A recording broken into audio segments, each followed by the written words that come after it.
They told her it was an honor. They lied. The iron collar bit into Lily's throat with every breath. She didn't fight it anymore. Fighting only made the chains rattle louder, and the warriors escorting her had made it clear on the first day noise meant punishment. So she learned silence. Learned to keep her eyes down as the transport wagon rocked over the mountain pass. Learned to ignore the way her wrists bled beneath the silver-lined cuffs. Learned to pretend she couldn't hear the guards placing bets on how long she'd last. 3 days, one of them said, voice low but not low enough. I heard the last one didn't make it past the welcoming ceremony. Nah, this one's different. She's, what did they call her? Broken Wolf? She won't even shift. King'll probably just. Shut it, the lead guard snapped. We deliver her alive. What happens after ain't our business. Lily closed her eyes and let the darkness take her. It was easier than remembering. Easier than seeing her mother's face 3 nights ago, hollow and resolved, as she'd entered Lily's room with the pack's executioner. Easier than hearing her father's voice. The Alpha King has demanded a life. We have no choice. But they did have a choice. They chose Daisy. No, they chose to save Daisy. And Lily was the price. Hello, beautiful souls. Welcome back to the channel. I hope you're doing amazing today, seriously. Drop a comment below and tell me where you're watching from. Are you team early morning listen or late night wind down? Either way, I'm so glad you're here. Now, before we dive into this story, and trust me, you do not want to miss what happens next. If you haven't subscribed yet, please do.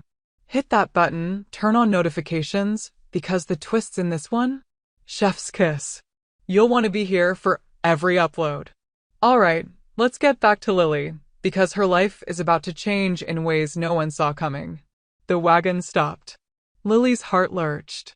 She forced her eyes open, blinking against the late afternoon sun that streamed through the barred window. Outside, she could hear movement, boots on gravel, low voices, the distant howl of wolves that made her skin prickle. The Alpha King's territory.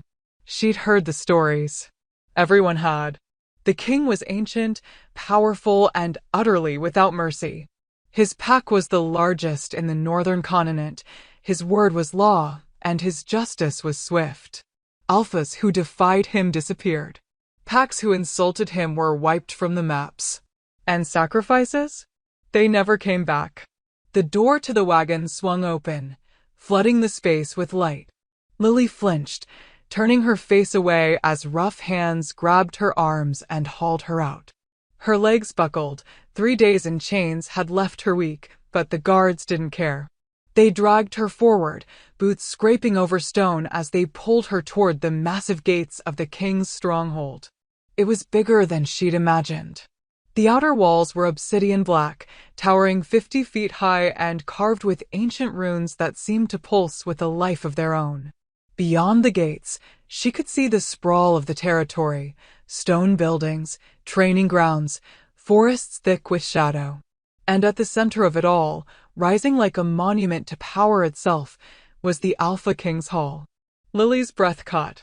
She was going to die here. The guards stopped at the base of the hall steps. One of them, a scarred man with cold eyes, yanked her forward and forced her to her knees on the stone. The impact sent pain shooting up her legs, but she bit down on her tongue, refusing to cry out. Stay, he ordered, as if she were a dog.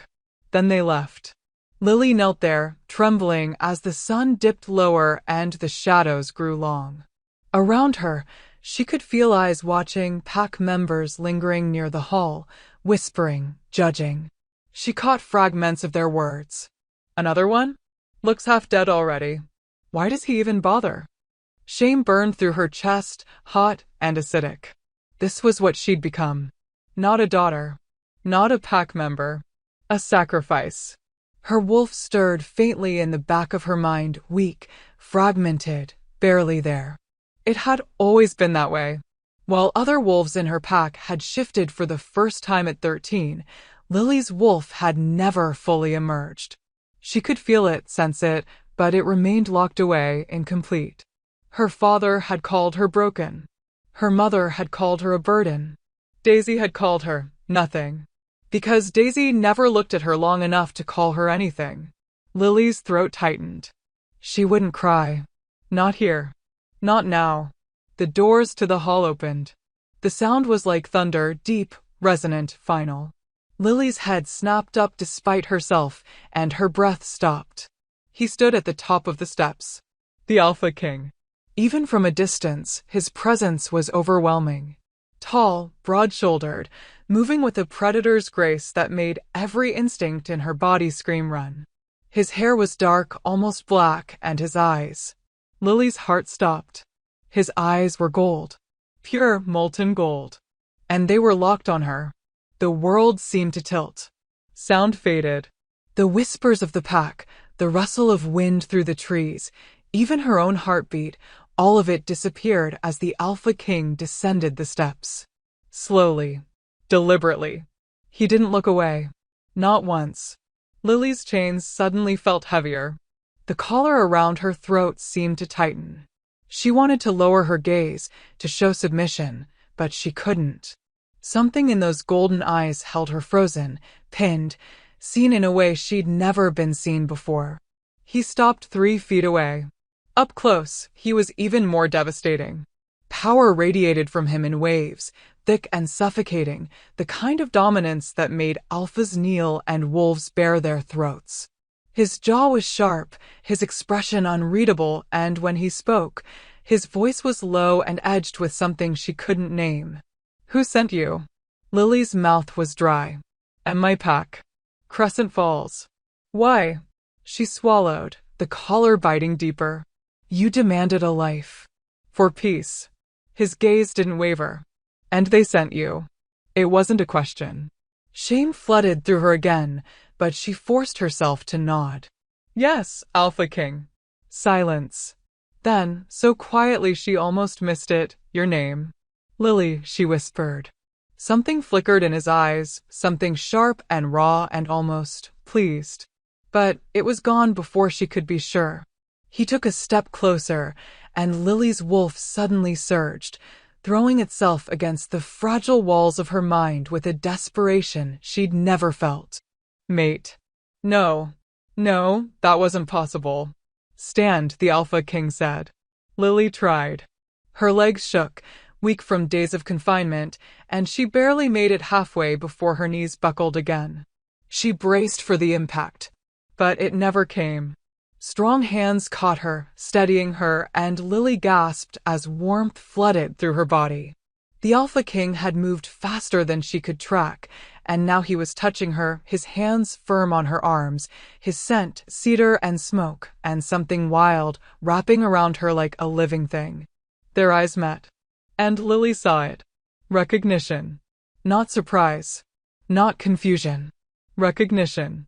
He'd known.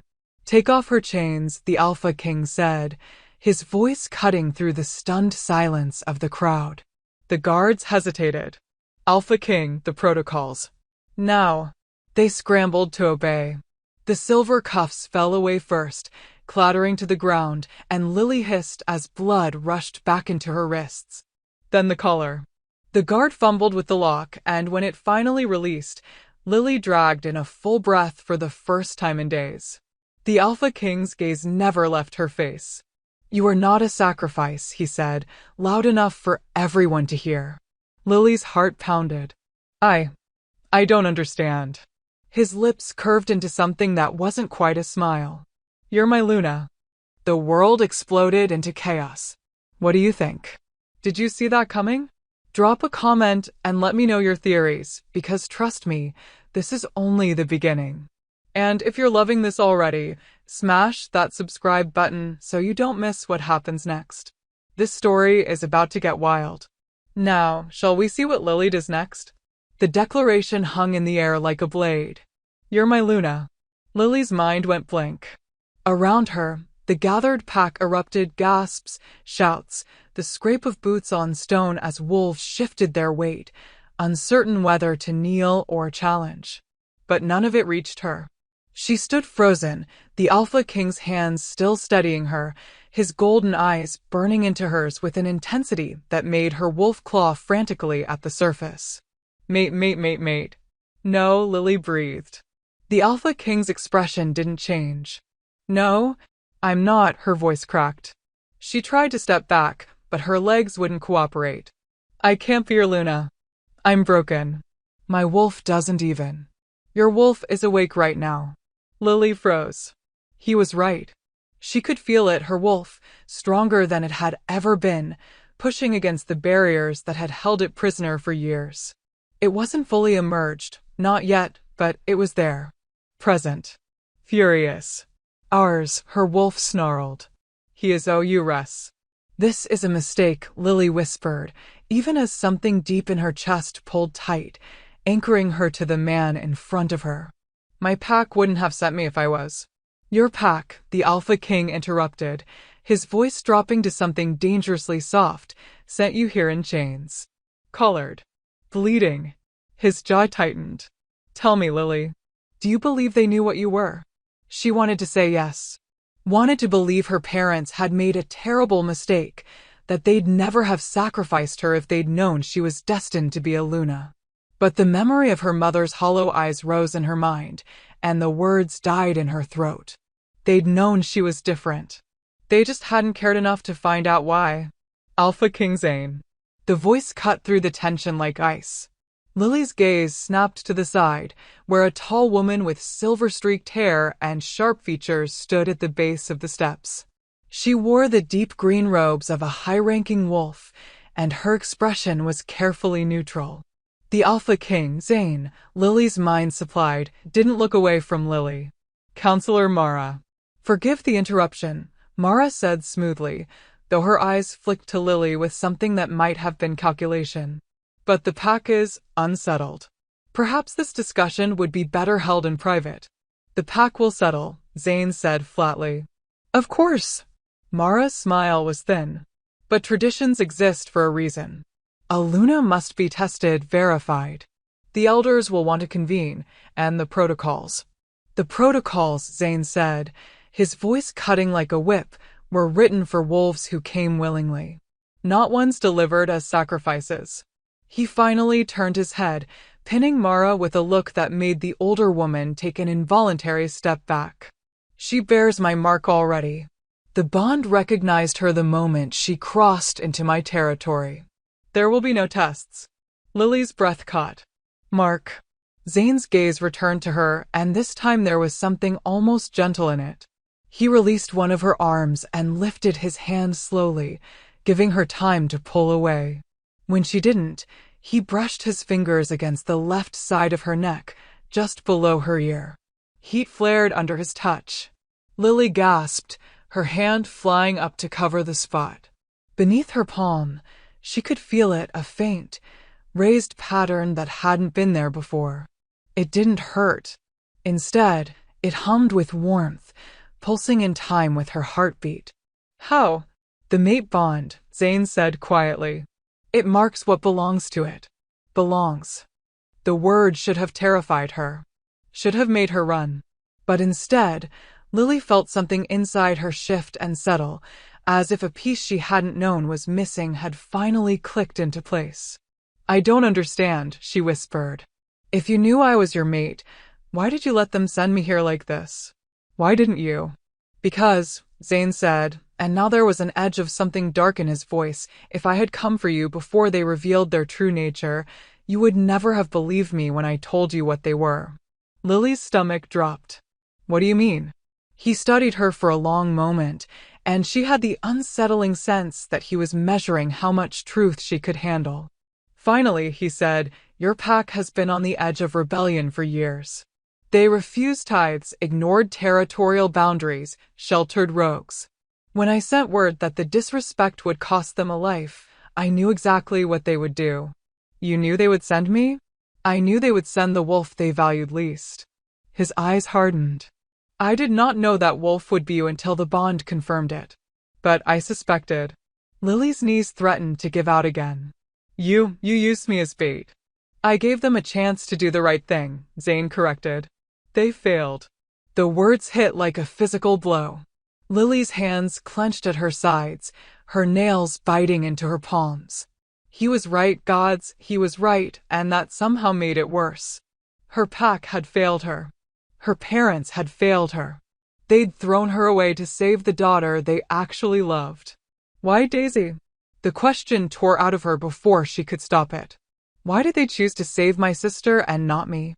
Zane's expression softened, just slightly. You'll have to ask them that yourself. I can't. Lily's voice broke.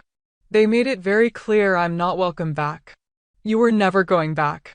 The certainty in his voice made her look up sharply. Zane took a step closer, and this time Lily didn't retreat. She couldn't. The pull between them was too strong, the bond singing in her veins like a drug. You are my Luna, Zane said, and the words resonated with alpha command, making every wolf in earshot drop their eyes in submission. This is your pack now. Your territory. Your home. He paused, then added more softly, if you'll have it. If she'll have it. As if she had a choice.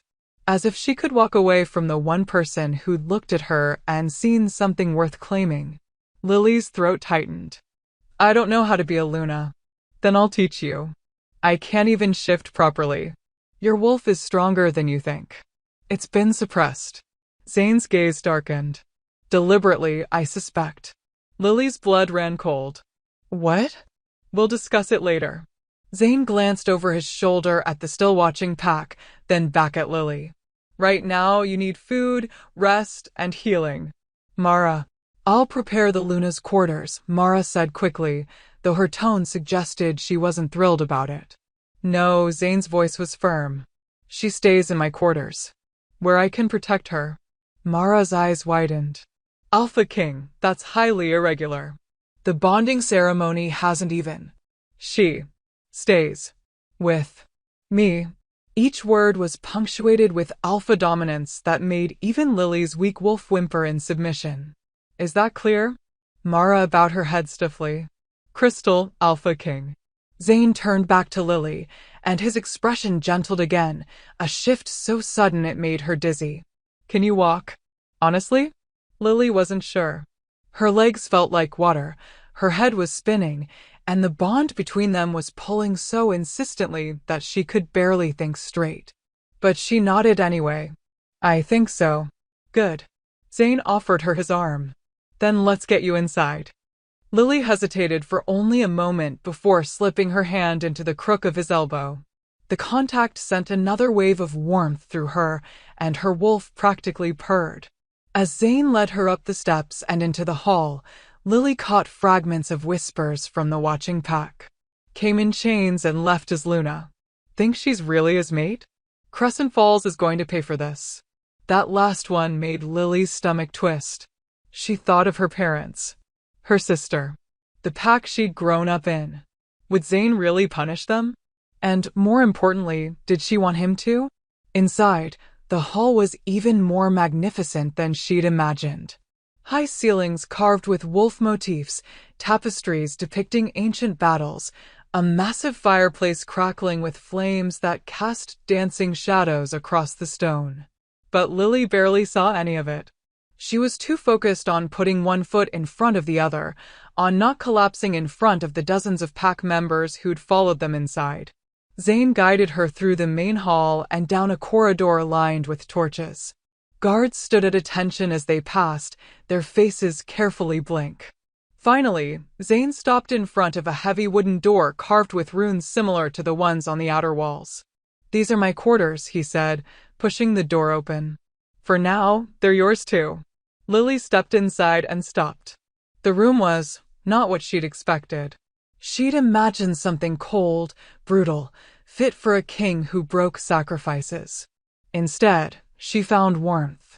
Furs covered a massive bed, bookshelves lined one wall, and a window looked out over the forest beyond.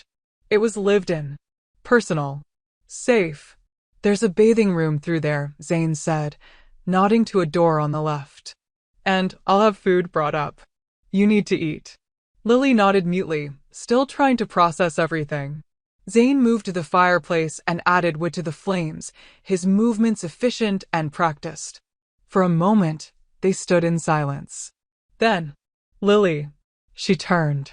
Zane was watching her with an expression she couldn't quite read. I know this is overwhelming, he said quietly. I know you're scared and confused, and probably wondering if this is some elaborate trap. Lily's throat tightened. Is it? No, he crossed the room in 3 strides and stopped in front of her, close enough that she had to tilt her head back to meet his eyes. I've waited a long time for you. And now that you're here, I will do everything in my power to make sure you're safe, protected, and happy. But he paused, and something vulnerable flickered across his face. I need you to choose this. Choose me. Choose this pack. I won't force a bond on you, no matter what fate says we're meant to be. Lily stared at him, her heart pounding. You're giving me a choice. Always. Even though I'm already marked? Even then. Gods. When was the last time someone had given her a choice about anything? Tears burned at the back of her eyes, but Lily blinked them away. I don't know what I'm choosing yet, she admitted. I need time. You have it, Zane said immediately. Take all the time you need. And my pack? Crescent Falls. His expression hardened. That's a separate matter. They broke sacred law by sending you here the way they did. There will be consequences. Please. The word escaped before Lily could stop it. Whatever you do, don't hurt Daisy. She didn't know. She's innocent. Zane studied her for a long moment. Your sister, is that important to you? Even after they chose her over you. She's my sister. Something in Zane's expression shifted, softened. I'll take that into account, he said finally. But I make no promises beyond that. It would have to be enough. A knock sounded at the door. Zane called for entry, and a young woman entered carrying a tray of food.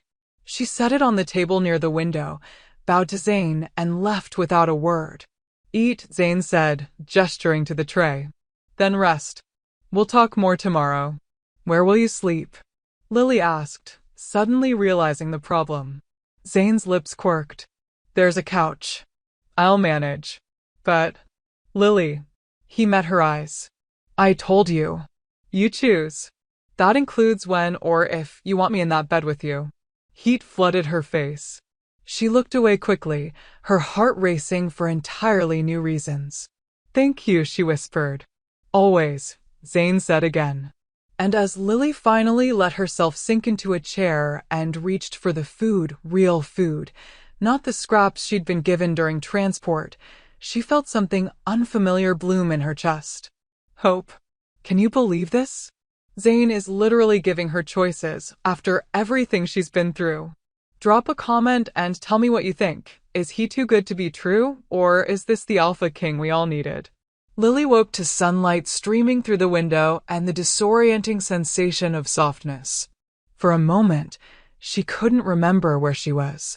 Then it all came rushing back, the transport, the chains, the Alpha King's golden eyes. You're my Luna. She sat up slowly, her body protesting. Every muscle ached from days of confinement, but the pain was distant, muted by the fact that she'd slept in an actual bed for the first time in weeks. The room was empty. Zane's scent lingered cedar and smoke, but the couch where he'd supposedly slept showed no signs of use. Had he even stayed? Or had he spent the night elsewhere, giving her space? Lily pushed back the furs and stood, her bare feet sinking into thick rugs. Someone had left clothes folded on a chair near the bathing room, soft leather pants, a tunic in deep green, and boots that looked like they might actually fit. She grabbed them and disappeared into the bathing room. The sight of the large copper tub made her want to weep. She filled it with water heated by some mechanism she didn't understand and sank in with a groan of relief. The water stung the raw skin around her wrists and throat, but she didn't care. For the first time in days, she felt almost human, almost whole. As she scrubbed away the grime and blood, her fingers kept drifting to the mark on her neck. It was more visible now, a delicate pattern that resembled intertwined wolves, their forms so intricate they seemed to move in the light. The Luna mark. Proof that everything Zane had said was true. She was his mate. His Luna. The thought should have terrified her. Instead, it felt like an anchor. Something solid in a world that had turned upside down. You're being stupid, she told herself firmly. You don't even know him. But her wolf disagreed.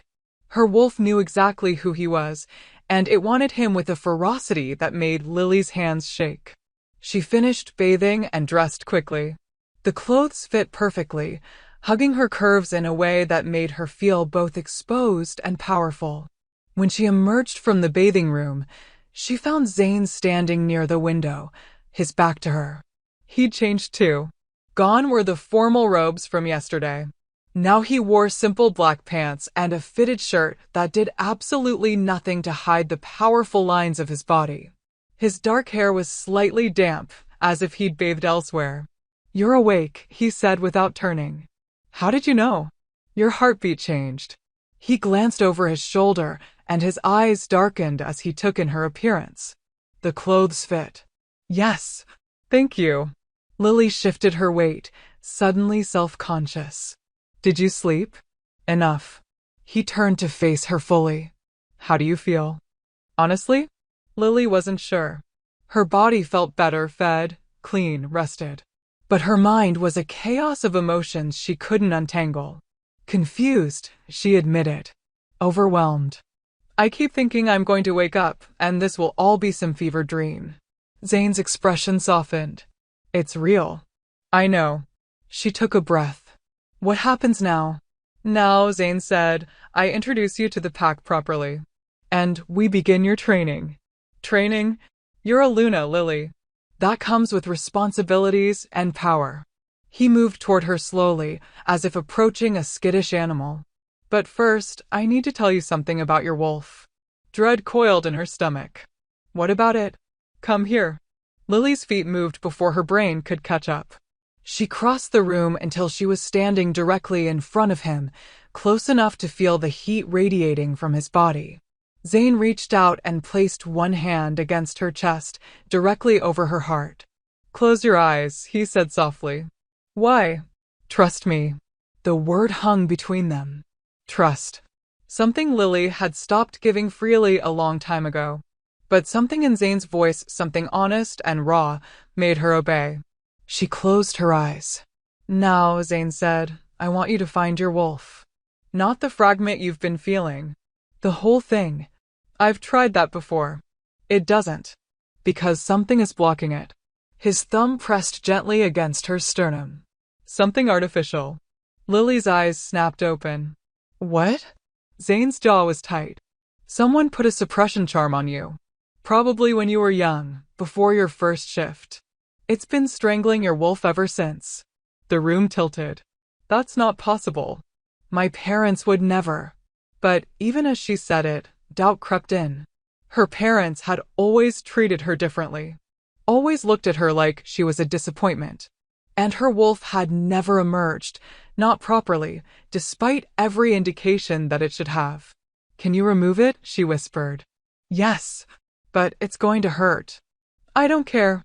The words came out fierce. "Do it." Zane studied her face for a long moment, then nodded. "Lie down on the bed." Lily did as he asked, her heart pounding. Zane knelt beside the bed and placed both hands on her chest. His eyes began to glow, not just gold now, but burning with an inner light that made her wolf surge in response. "This is going to feel like fire," he warned. "Don't fight it."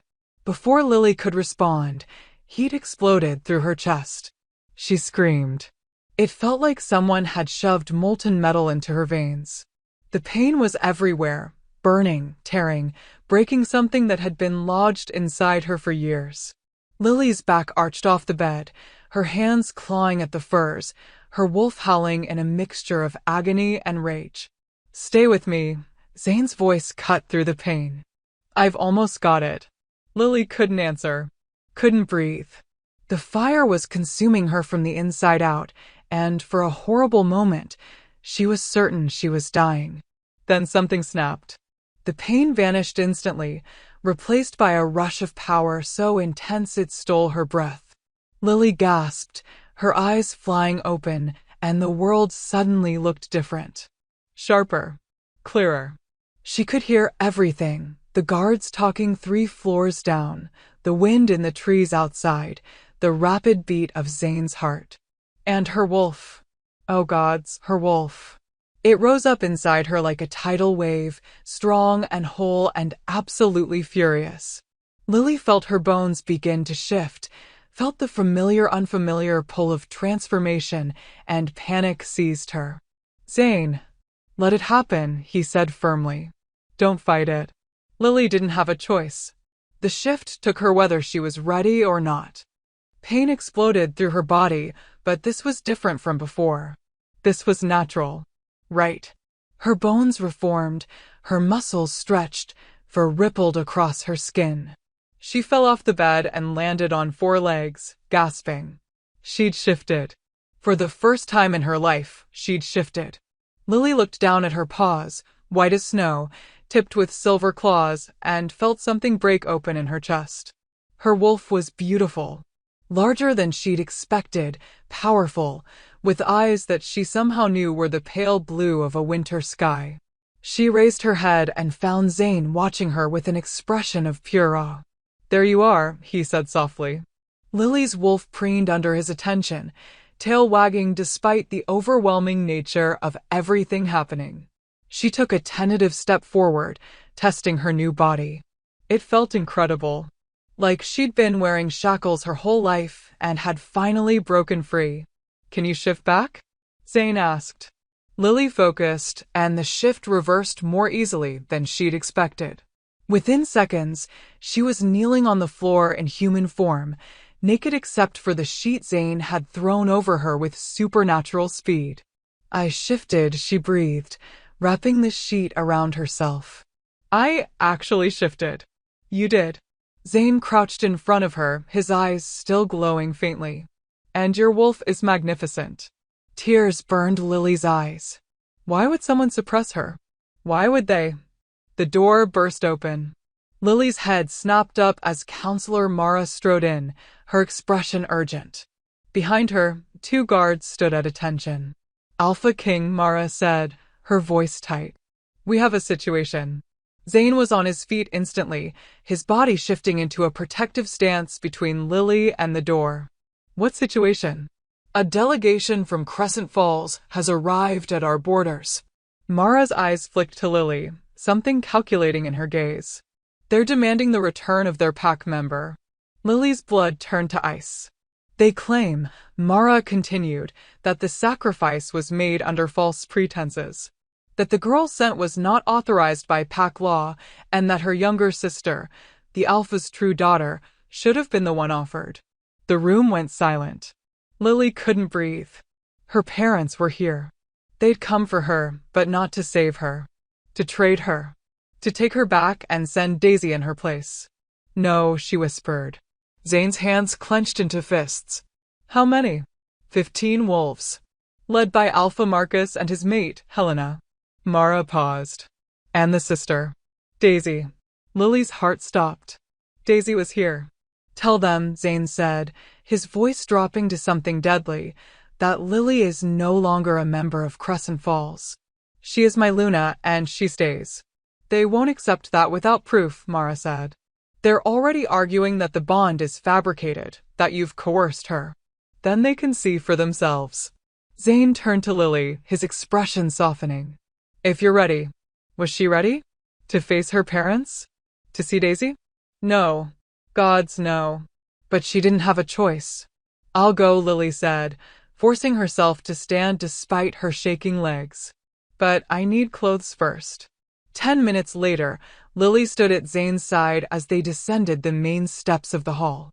Her heart hammered against her ribs.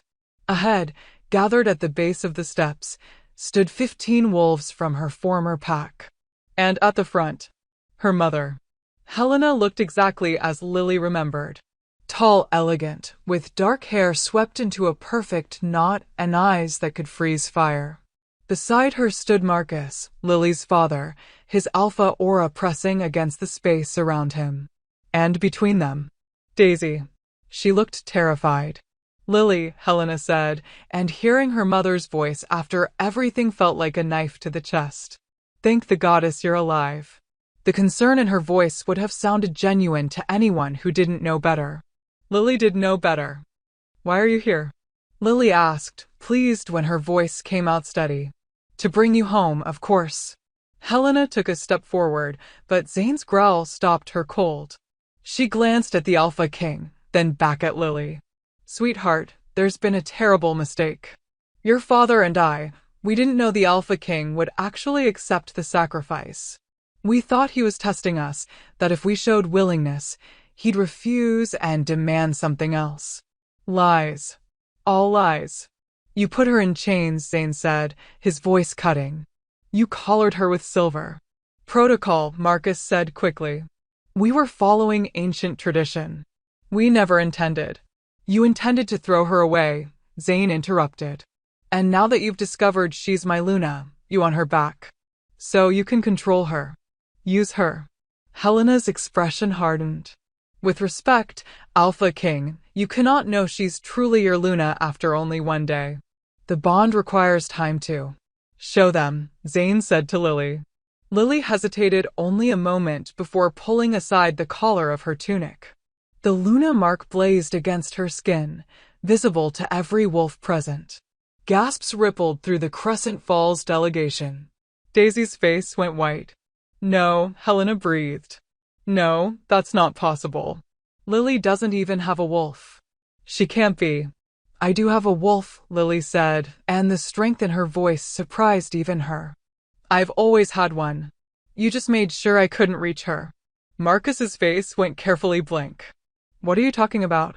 The suppression charm. Lily took a step forward, her wolf rising to support her. Someone put it on me when I was young. Someone who didn't want me to shift. Who didn't want me to be strong. She looked directly at her mother. It was you, wasn't it? The silence that followed was deafening. Helena's mask slipped, just for a second, and Lily saw the truth written across her face. Guilt. Fear. Confirmation. You suppressed my wolf, Lily said, her voice shaking now. You crippled me. Why? Lily, Marcus started. Why? The word came out as a roar, amplified by alpha command that Lily hadn't known she possessed. Every wolf in the clearing except Zane dropped their eyes in submission, including her parents. Including Daisy. Because, Helena said finally, her voice brittle, the prophecy said the eldest would bring destruction to the pack. The world stopped. What prophecy? Zane demanded. Helena's hands clenched at her sides. 23 years ago, the Oracle visited Crescent Falls. She said that Marcus's firstborn would either lead the pack to greatness or bring about its complete destruction. We couldn't risk it. So her voice broke. We suppressed Lily's wolf. Made her weak. Made sure she could never claim power. And when the Alpha King demanded a sacrifice, Zane said softly, you saw your chance to get rid of her permanently. We were protecting Daisy. Helena's eyes flashed. We were protecting the pack. You were protecting yourselves, Lily said. The pieces were clicking into place now, each one more devastating than the last. You knew I was meant for something. You just didn't want it to be anything that would threaten your perfect life with your perfect daughter. Daisy flinched as if struck. Lily, her sister said, speaking for the first time. Her voice was small. Broken. I didn't know. I swear I didn't know any of this. Lily wanted to believe her. Gods, she wanted to so badly. But trust was a luxury she could no longer afford. It doesn't matter now, Lily said. She turned to Zane. They can go. I'm not going with them. Lily, please, Marcus started. You are no longer my alpha, Lily said, and the words felt like cutting chains. You have no authority over me. And if you ever set foot in this territory again uninvited, the Alpha King will have every right to consider it an act of war. Marcus's face reddened. You would threaten your own pack? You stopped being my pack the moment you put me in chains. Zane's hand found hers, his fingers lacing through hers in silent support. The contact sent warmth flooding through her, steadying her. Leave, Zane said. His voice carried the weight of absolute command. Now, before I decide that delivering my mate as a sacrifice warrants more than just exile. The Crescent Falls wolves began to back away, all except Daisy. She stood frozen, tears streaming down her face. I'm sorry, she whispered. Lily, I'm so sorry. Lily's throat tightened. I know. And she did. She could see it in Daisy's eyes. Her sister genuinely hadn't known. But that didn't change what had happened. Didn't erase the betrayal. Go home, Daisy, Lily said softly. Be safe. Daisy nodded, then turned and fled. As the delegation disappeared into the forest, Lily felt something inside her chest break and reform simultaneously. Her old life was gone. Burned away. But maybe that was okay. Maybe it was time for something new. You did well, Zane said quietly. Lily looked up at him, at this man who'd known what she was before she did. What happens now? Zane's eyes gleamed. Now, we make you a Luna in truth. He squeezed her hand. And we make sure every pack in the territory knows what happens when someone tries to harm what's mine. A shiver ran down Lily's spine, but not from fear. From anticipation. The training grounds were unlike anything Lily had ever seen. Sprawling across the eastern edge of the territory, the space was a combination of open fields, obstacle courses, and sparring rings carved directly into the earth. Dozens of wolves were already training when Zane led her through the gates at dawn, some in human form practicing with weapons, others shifted and engaged in what looked like carefully controlled combat. Every single one of them stopped when they noticed her. Ignore them, Zane murmured, his hand resting at the small of her back. They're curious. It's natural. They're judging me, Lily corrected, feeling the weight of dozens of eyes tracking her movement. Wondering if I'm good enough to be their Luna. Then show them you are. Easier said than done. Lily's wolf might be free now, but she had 2 decades of weakness to overcome.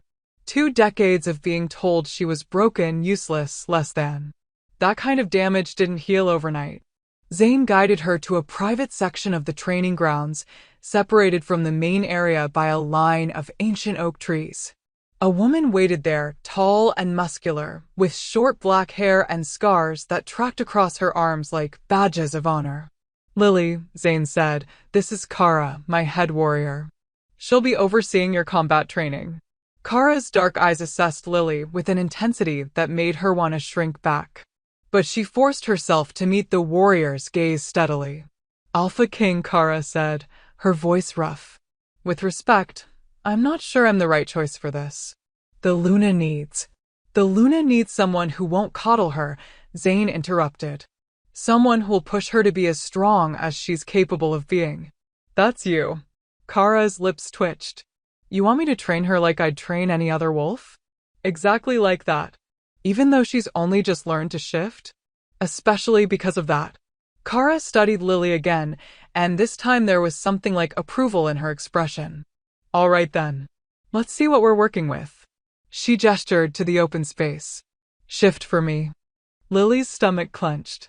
She'd only shifted twice now, once when Zane broke the suppression, and once more that morning to make sure she could still do it. The transformation was getting easier, but it was far from natural. Still, she closed her eyes and reached for her wolf. The shift came faster this time. Her bones reformed with sharp cracks, fur rippled across her skin, and within seconds she stood on 4 legs, her white coat gleaming in the early morning light. Goddess, Kara breathed. She's a silver wolf. Lily's head snapped toward Zane. Silver? Rare, Zane explained, though his voice carried an edge of pride. Silver wolves appear once every few generations. They're usually alpha-born, meant for leadership. His eyes met Lily's wolf form. Your parents must have been terrified when they realized what you were. That actually made a horrible kind of sense. If Lily was meant to be an alpha, if her wolf was powerful enough to threaten their carefully constructed hierarchy, of course they would have suppressed her. Of course they would have chosen Daisy, sweet, compliant Daisy who would never challenge their authority. Kara circled Lily slowly, examining her from every angle. Good bone structure. Strong hindquarters.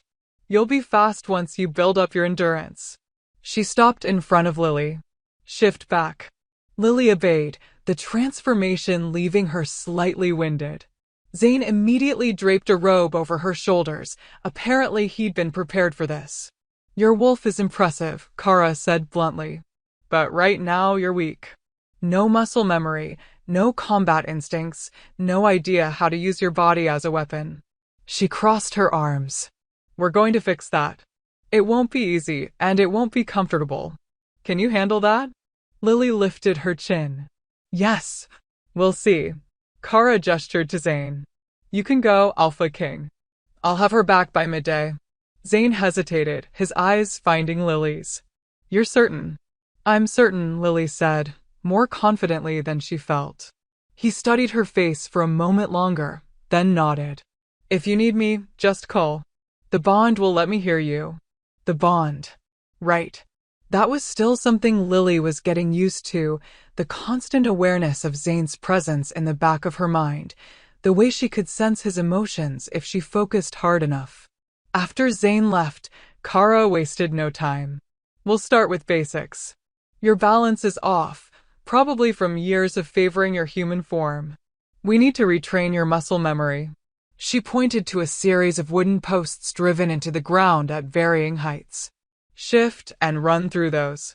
Don't knock any over. It looked simple. It wasn't. Lily shifted and started through the posts, but her new body didn't respond the way her mind expected. She clipped the second post with her shoulder, sending it wobbling. The third one she knocked over completely. By the fifth attempt, frustration was making her sloppy. Again, Kara barked. Lily's wolf growled but obeyed. They ran the course 12 times before Lily managed to clear it without touching a single post. By then, her muscles were screaming and her lungs burned. Better, Kara said. Now we work on combat. The next 3 hours were brutal. Kara taught her how to use her claws effectively, how to protect her throat in a fight, how to read an opponent's body language. They sparred Kara in her wolf form, a massive brown beast with intelligent amber eyes, and Lily lost every single round. But she got back up every single time. You've got spirit, Kara said when they finally broke for water. Both of them had shifted back, and Lily was trying not to collapse. Most wolves would have quit after the first hour. I can't afford to quit, Lily said between gasps. Too many people are waiting for me to fail. Kara's expression softened slightly. The pack will come around. They just need time to see what you're made of. And what if I'm not made of the right stuff? Then you wouldn't have survived what your old pack did to you. Kara handed her a water skin. Drink. We're not done yet.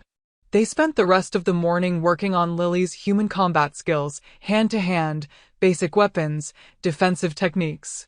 By the time Kara finally called a halt, Lily could barely stand.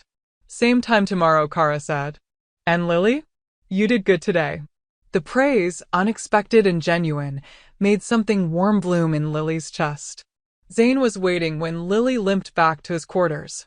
He took one look at her exhausted face and immediately guided her to a chair. How bad? He asked. I'll survive. Lily winced as she sat down. Kara doesn't believe in taking it easy. No, she doesn't. Zane knelt in front of her and began unlacing her boots. The gesture was so casual, so domestic, that Lily's breath caught. You don't have to. I want to. He slipped off one boot, then the other, his hands gentle despite their strength. You pushed yourself today. Let me take care of you. Lily's throat tightened. When was the last time someone had taken care of her? Actually cared whether she was hurting? There's a council meeting this afternoon, Zane said, moving to massage her aching feet. Lily had to bite back a moan of relief. The senior members want to meet you formally. Discuss your role as Luna. Will Counselor Mara be there? Yes. Zane's jaw tightened. She's been resistant to your presence. She doesn't think I'm worthy. She doesn't know you yet. His golden eyes met hers. But she will. They all will. The meeting was scheduled for 2 hours later, which gave Lily just enough time to bathe and change into something more appropriate than her training clothes. Zane had left more outfits in the wardrobe, all in rich colors that complemented her pale skin and dark hair. She chose a deep burgundy dress that was elegant without being ostentatious. When she emerged, Zane was waiting in his formal robes, black trimmed with gold, the symbol of his pack embroidered across his chest. He looked every inch the Alpha King, and she was supposed to stand beside him as his equal. Terror threatened to swallow her whole. "Breathe," Zane said, crossing to her. He cupped her face in his hands, his thumb brushing across her cheekbone. "You belong here, Lily. Never doubt that." "I don't know how to be a Luna," she whispered. "Then we'll figure it out together." He pressed his forehead to hers, and the bond between them pulsed with warmth. "I'm not asking you to be perfect. I'm just asking you to be yourself." Herself. As if Lily even knew who that was anymore. But she nodded anyway. The council chamber was circular, with a high-domed ceiling painted with constellations. A massive table dominated the center, and seated around it were 12 wolves, the senior members of Zane's pack.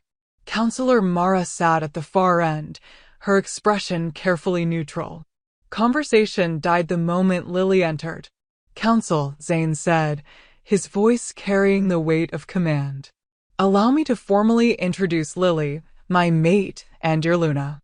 11 of the council members bowed their heads in respect. Mara didn't. "Alpha King," she said smoothly, "while we appreciate the urgency of your bond, there are protocols that must be observed. A Luna cannot simply be declared. She must be tested, proven, accepted by the pack." "The bond has already proven her," Zane said, an edge creeping into his voice. "The bond proves compatibility, not capability." Mara's eyes flicked to Lily. No offense intended, but the girl was raised in a pack that saw fit to sacrifice her.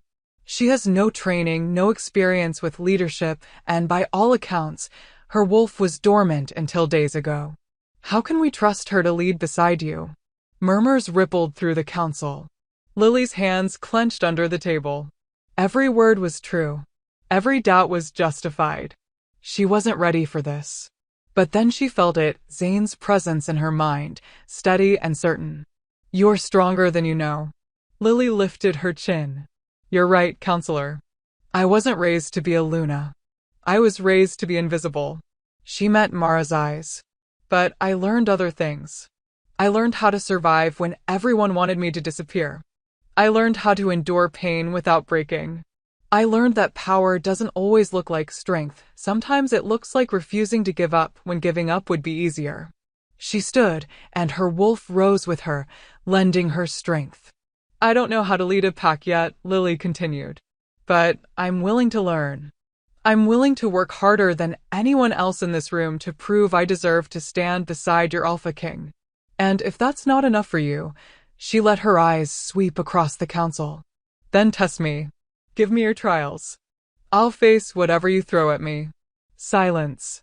Then, from the other end of the table, an older man with silver hair and kind eyes began to smile. "Well said, young Luna." He looked at Mara. "I, for one, vote to accept her." "Seconded," another council member said quickly. "Thirded." One by one, votes of acceptance rippled around the table. When it came to Mara, the counselor's expression was unreadable. "I abstain," she said finally. "For now. Not acceptance. But not rejection either." Lily would take it. "Then it's settled," Zane said, satisfaction clear in his voice. "Lily is recognized as Luna by this council. The formal bonding ceremony will take place at the next full moon." He glanced at Lily. "If she's ready." The full moon was 2 weeks away. 14 days to prepare for a ceremony that would bind her to Zane permanently. 14 days to prove she deserved this. "I'll be ready," Lily said. That night, Lily stood at the window of Zane's quarters, staring out at the forest beyond. Behind her, she could hear Zane moving around the room, preparing for bed. They'd fallen into an easy routine over the past few days. He took the couch, she took the bed, and they carefully maintained a respectful distance, despite the bond screaming at them to get closer. But tonight felt different. Tonight, the space between them felt like a chasm. "Lily." She turned to find Zane watching her, his expression soft in the firelight. "Come here," he said quietly. Her feet moved before she could overthink it. She crossed the room and stopped in front of him, her heart pounding. "You were magnificent today," Zane said. In training. In the council meeting. I've never been more proud. I was terrified the entire time. Bravery isn't the absence of fear. It's acting despite it. His hand came up to cup her face, and Lily leaned into the touch without thinking. You're going to be an incredible Luna. I don't feel incredible, Lily admitted. I feel like I'm pretending to be someone I'm not. Then stop pretending. Zane's thumb traced her lower lip, and heat flooded through her. Be exactly who you are. That's all I've ever wanted. The bond pulled tight between them, and suddenly the distance felt unbearable.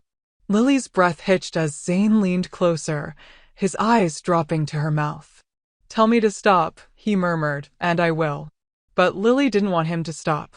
For the first time in days, maybe in her life, she wanted to stop thinking and just feel. Don't stop, she whispered. Zane's control snapped. His mouth claimed hers in a kiss that was both gentle and devastating. Lily gasped against his lips, her hands fisting in his shirt as the bond exploded between them. Fire raced through her veins. Her wolf howled in triumph. Every nerve ending came alive. This was what she'd been missing. This was home.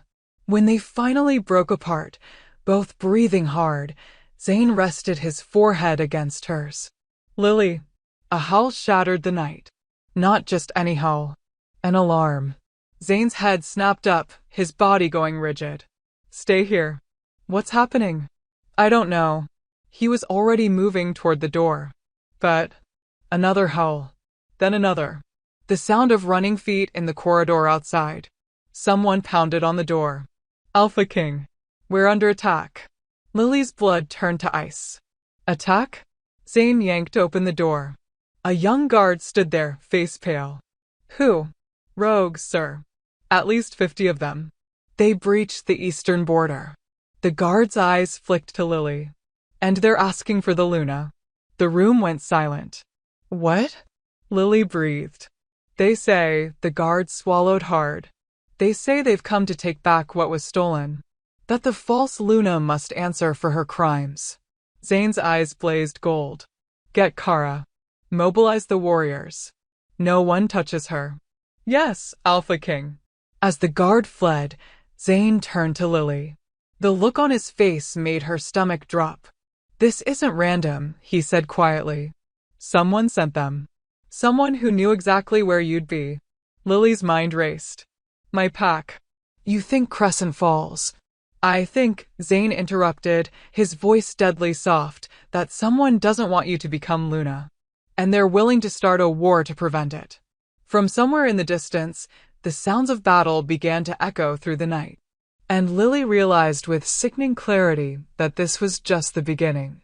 Hold on, did that just happen? Rogues are attacking and they want Lily. Someone is definitely pulling strings behind the scenes. Who do you think sent them? Crescent Falls? Counselor Mara? Someone else entirely? Drop your theories in the comments. I need to know what you're thinking. The sounds of battle grew louder, snarls, howls, the clash of bodies colliding in the darkness. Lily's wolf surged forward, desperate to fight, but Zane's hand on her arm held her in place. You're not going out there, he said firmly. They came for me. Lily's voice rose. I can't just hide while your pack fights my battle. You're not ready. I don't care. She yanked her arm free, her eyes flashing. I won't be the Luna who cowers in a tower while wolves die for her. If I'm going to lead this pack, they need to see that I'll stand with them. Zane's jaw clenched. For a moment, she thought he'd argue. Then his expression shifted, pride mixing with concern. You stay by my side. You don't engage unless I give the order. Understood. Understood. And Lily? His hand cupped her face, fierce and gentle at once. If anything happens to me, you run. Promise me. Zane. Promise me. The desperation in his voice broke something in her chest. I promise. He kissed her hard and fast, then grabbed her hand. Let's go. They burst out of the quarters and into controlled chaos. Warriors were streaming toward the eastern border, some already shifted, others running on two legs with weapons drawn. Kara appeared at their side immediately, her face grim. 50 rogues, maybe more, she reported as they ran. They hit the patrol line hard and fast. We've got casualties. How many? Zane demanded. 3 dead. 7 injured. Kara's expression darkened. And Alpha King? They're organized. This isn't a random raid, someone's commanding them. They reached the eastern border within minutes. The scene that greeted them was carnage. Bodies littered the ground, both rogues and pack members. The air stank of blood and death. And at the center of it all, a massive fight raged. Zane's warriors were holding the line, but barely. The rogues fought with a viciousness that spoke of desperation or madness. Or both. Formation Delta. Zane roared, his alpha command rolling across the battlefield. His pack responded instantly, warriors shifting positions with military precision. Then Zane shifted. Lily had seen him in wolf form before, but never like this. He was enormous, easily twice the size of a normal alpha, with fur as black as midnight and those burning gold eyes. Power radiated from him in waves that made even the rogues hesitate. He launched into the battle like a force of nature. Luna. Kara grabbed Lily's shoulder. Stay behind the line. If any get through. She didn't finish. 3 rogues broke through the defensive line, their eyes locked on Lily with disturbing focus. Lily's wolf exploded to the surface. The shift came faster than ever before, fueled by adrenaline and fury. She met the first rogue head-on, using the techniques Kara had drilled into her that morning. Dodge, slash, protect the throat. The rogue was bigger, stronger, but Lily was faster. Her claws found his shoulder, ripping deep. The rogue howled and retreated. The second one was smarter. It circled her, looking for an opening. Lily's heart pounded, but she forced herself to stay calm. Read the body language. Anticipate the attack.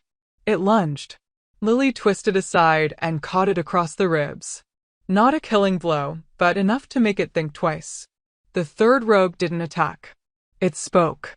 The false Luna, it rasped, its voice distorted by its wolf form. You don't belong here. Lily's blood ran cold. Rogues didn't talk during battle. Rogues barely formed coherent thoughts. But this one's eyes were clear. Intelligent. Controlled. Who sent you? Lily demanded. The rogue's lips pulled back in a grotesque smile. Someone who knows what you really are. Someone who knows the prophecy. Before Lily could respond, a massive black shape slammed into the rogue from the side. Zane. He'd broken away from the main battle, and now he stood over the rogue with his jaws locked around its throat. Don't kill it. Lily shifted back to human form, ignoring her nakedness. Zane, we need answers. Zane hesitated, then released the rogue. It collapsed, gasping. Around them, the battle was turning. The rogues were retreating, dragging their wounded with them. Within minutes, the eastern border fell silent except for the groans of the injured. Zane shifted back, and someone immediately threw him pants. His eyes never left the rogue at his feet. Who sent you? The rogue laughed, a wet, horrible sound. You think I'll betray them?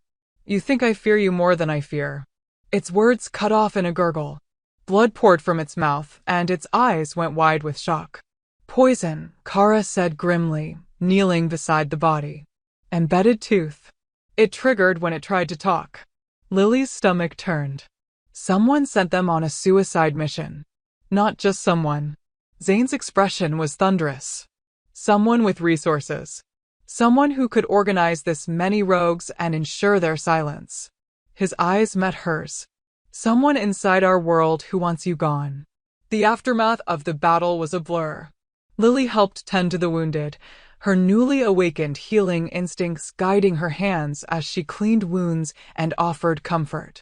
The pack members' initial wariness of her melted away as they saw her working beside them, covered in blood and dirt, refusing to rest until every injured wolf was stabilized. You should be resting, Zane said when he found her in the healing ward hours later. So should you. Lily didn't look up from the bandage she was wrapping around a young warrior's arm. How many did we lose? 5. The pain in his voice made her glance up. 5 good wolves. Because someone wants you dead. Guilt crashed over her. Zane, this isn't your fault.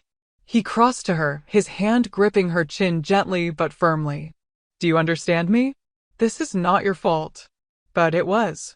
Somehow it was. These wolves had died because she existed, because she was meant to be Luna, because someone saw her as a threat.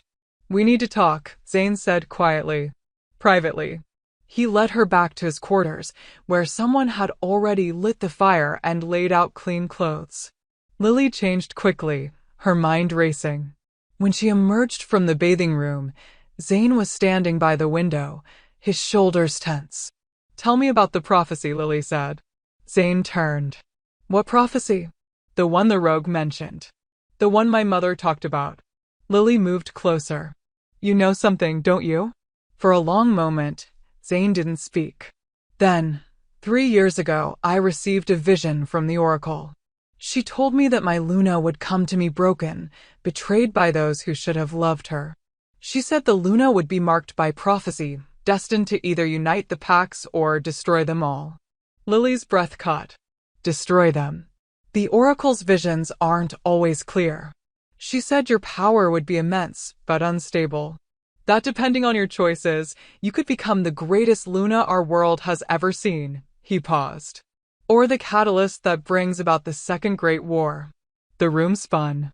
And you claimed me anyway? Knowing I might? I claimed you because I believe in you. Zane closed the distance between them. I've seen your heart, Lily. Your strength. Your compassion. Yes, you have the power to destroy, but you also have the power to heal, to unite, to transform everything. What if you're wrong? Lily whispered. What if I'm the destruction the prophecy warned about? Then we'll face it together. His hands framed her face.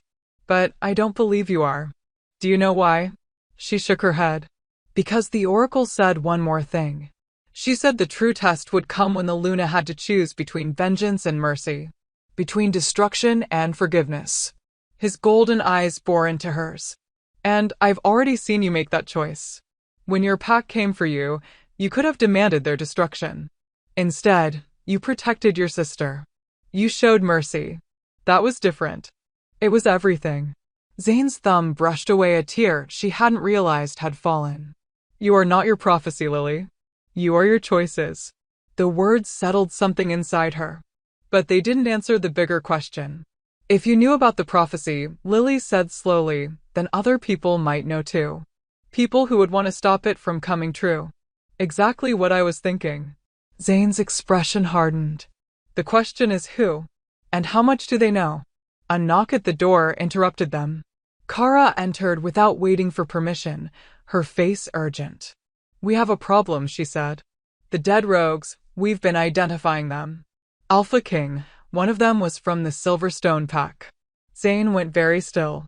Marcus Silverstone? His nephew. Lily's heart stopped. The Silverstone pack was one of the most powerful in the region, second only to Zane's. If they were involved in the attack. It could be a coincidence, Kara said, though her tone suggested she didn't believe it. The nephew might have gone rogue independently. Or Silverstone is making a move. Zane's hands clenched into fists. He's always resented my authority. If he thought he could destabilize my pack by eliminating my Luna. We don't have proof, Lily interjected. We can't accuse another Alpha without evidence. She's right, Kara said reluctantly. But Alpha King, there's more. One of the injured rogues is stable enough to question. I thought you'd want to be there when we... Yes. Zane was already moving toward the door. He glanced back at Lily. Stay here. I'm coming with you. Lily. I'm coming with you. She lifted her chin. They came for me. I deserve answers.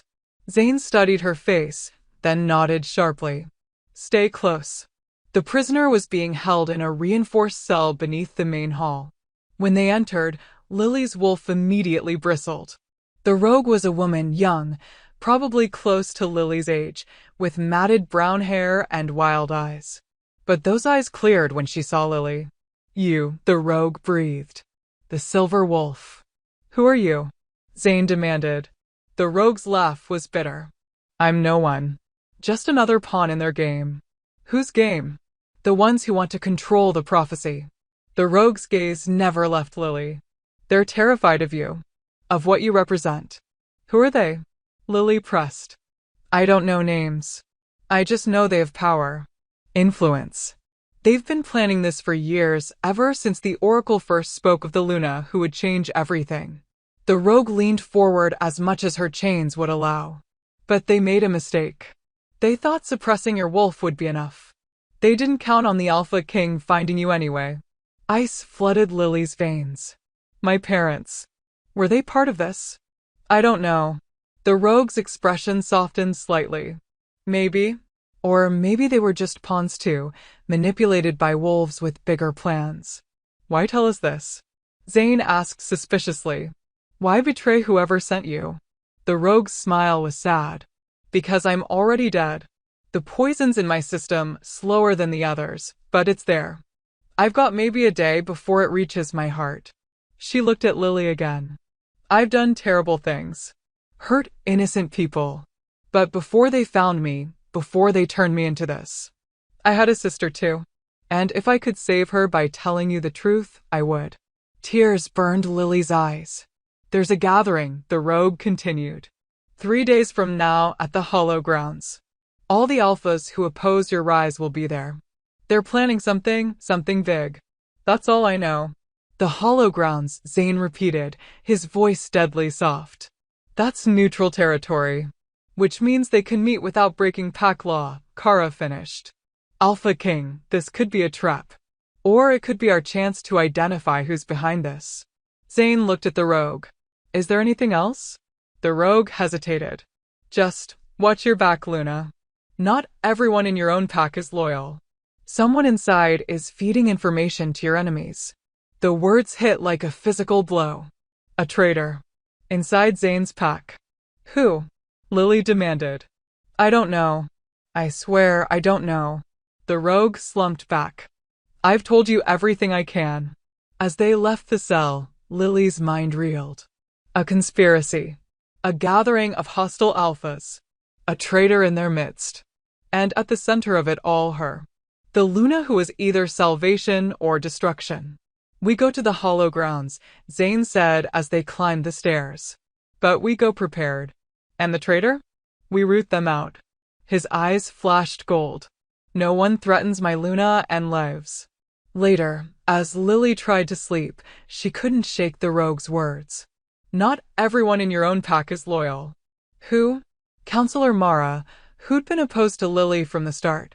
One of the council members? Or someone closer? Someone she'd started to trust? She was still awake when Zane slipped into bed beside her. You're supposed to be on the couch, she murmured. The couch is too far away tonight.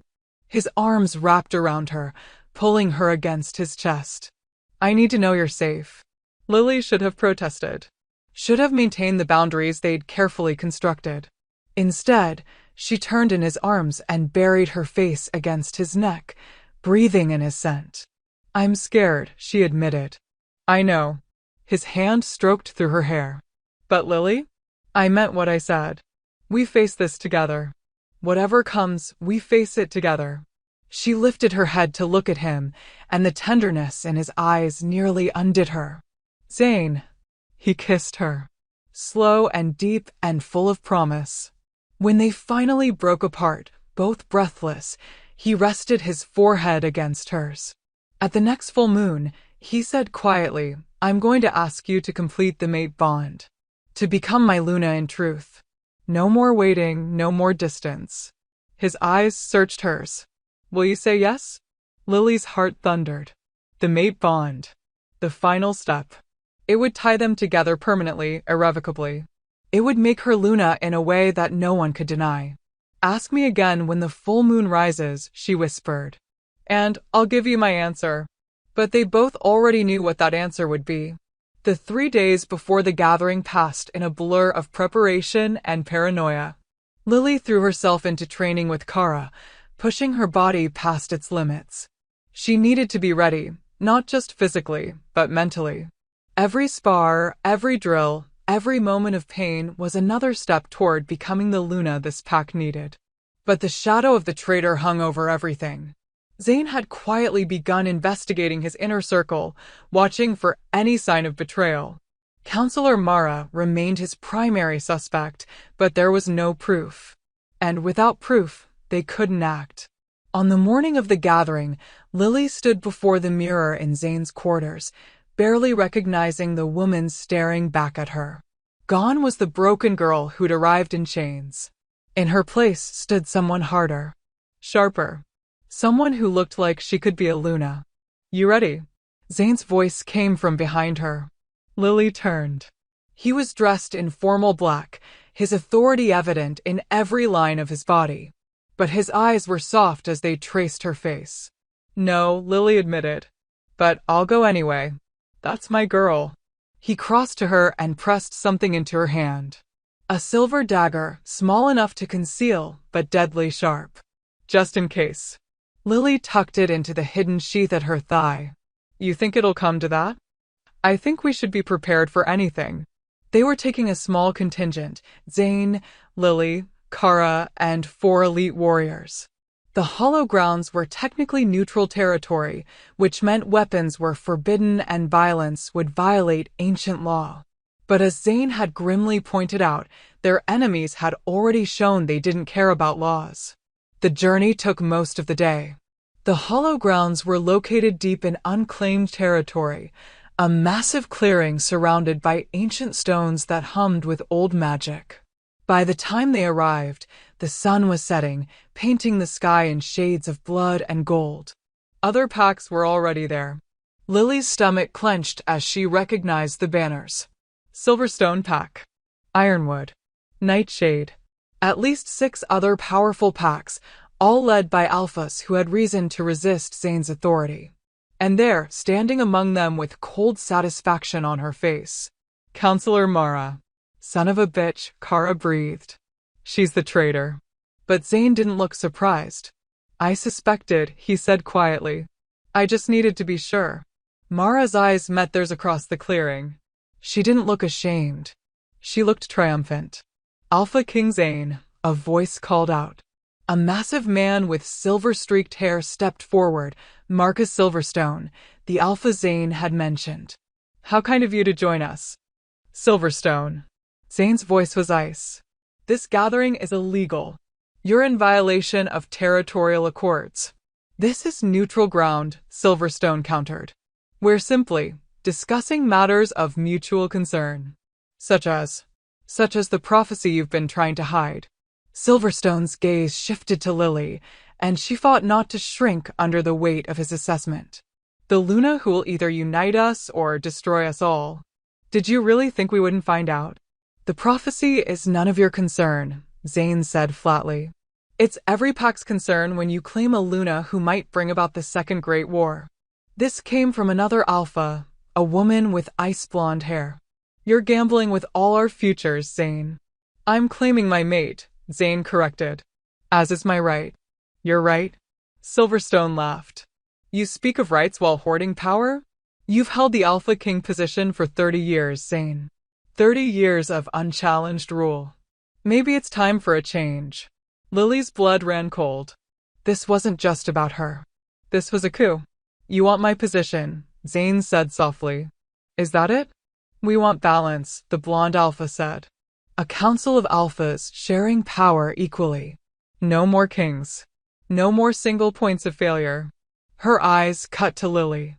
"And no more dangerous prophecies waiting to explode." "You can't stop the prophecy," Lily said, her voice cutting through the tension.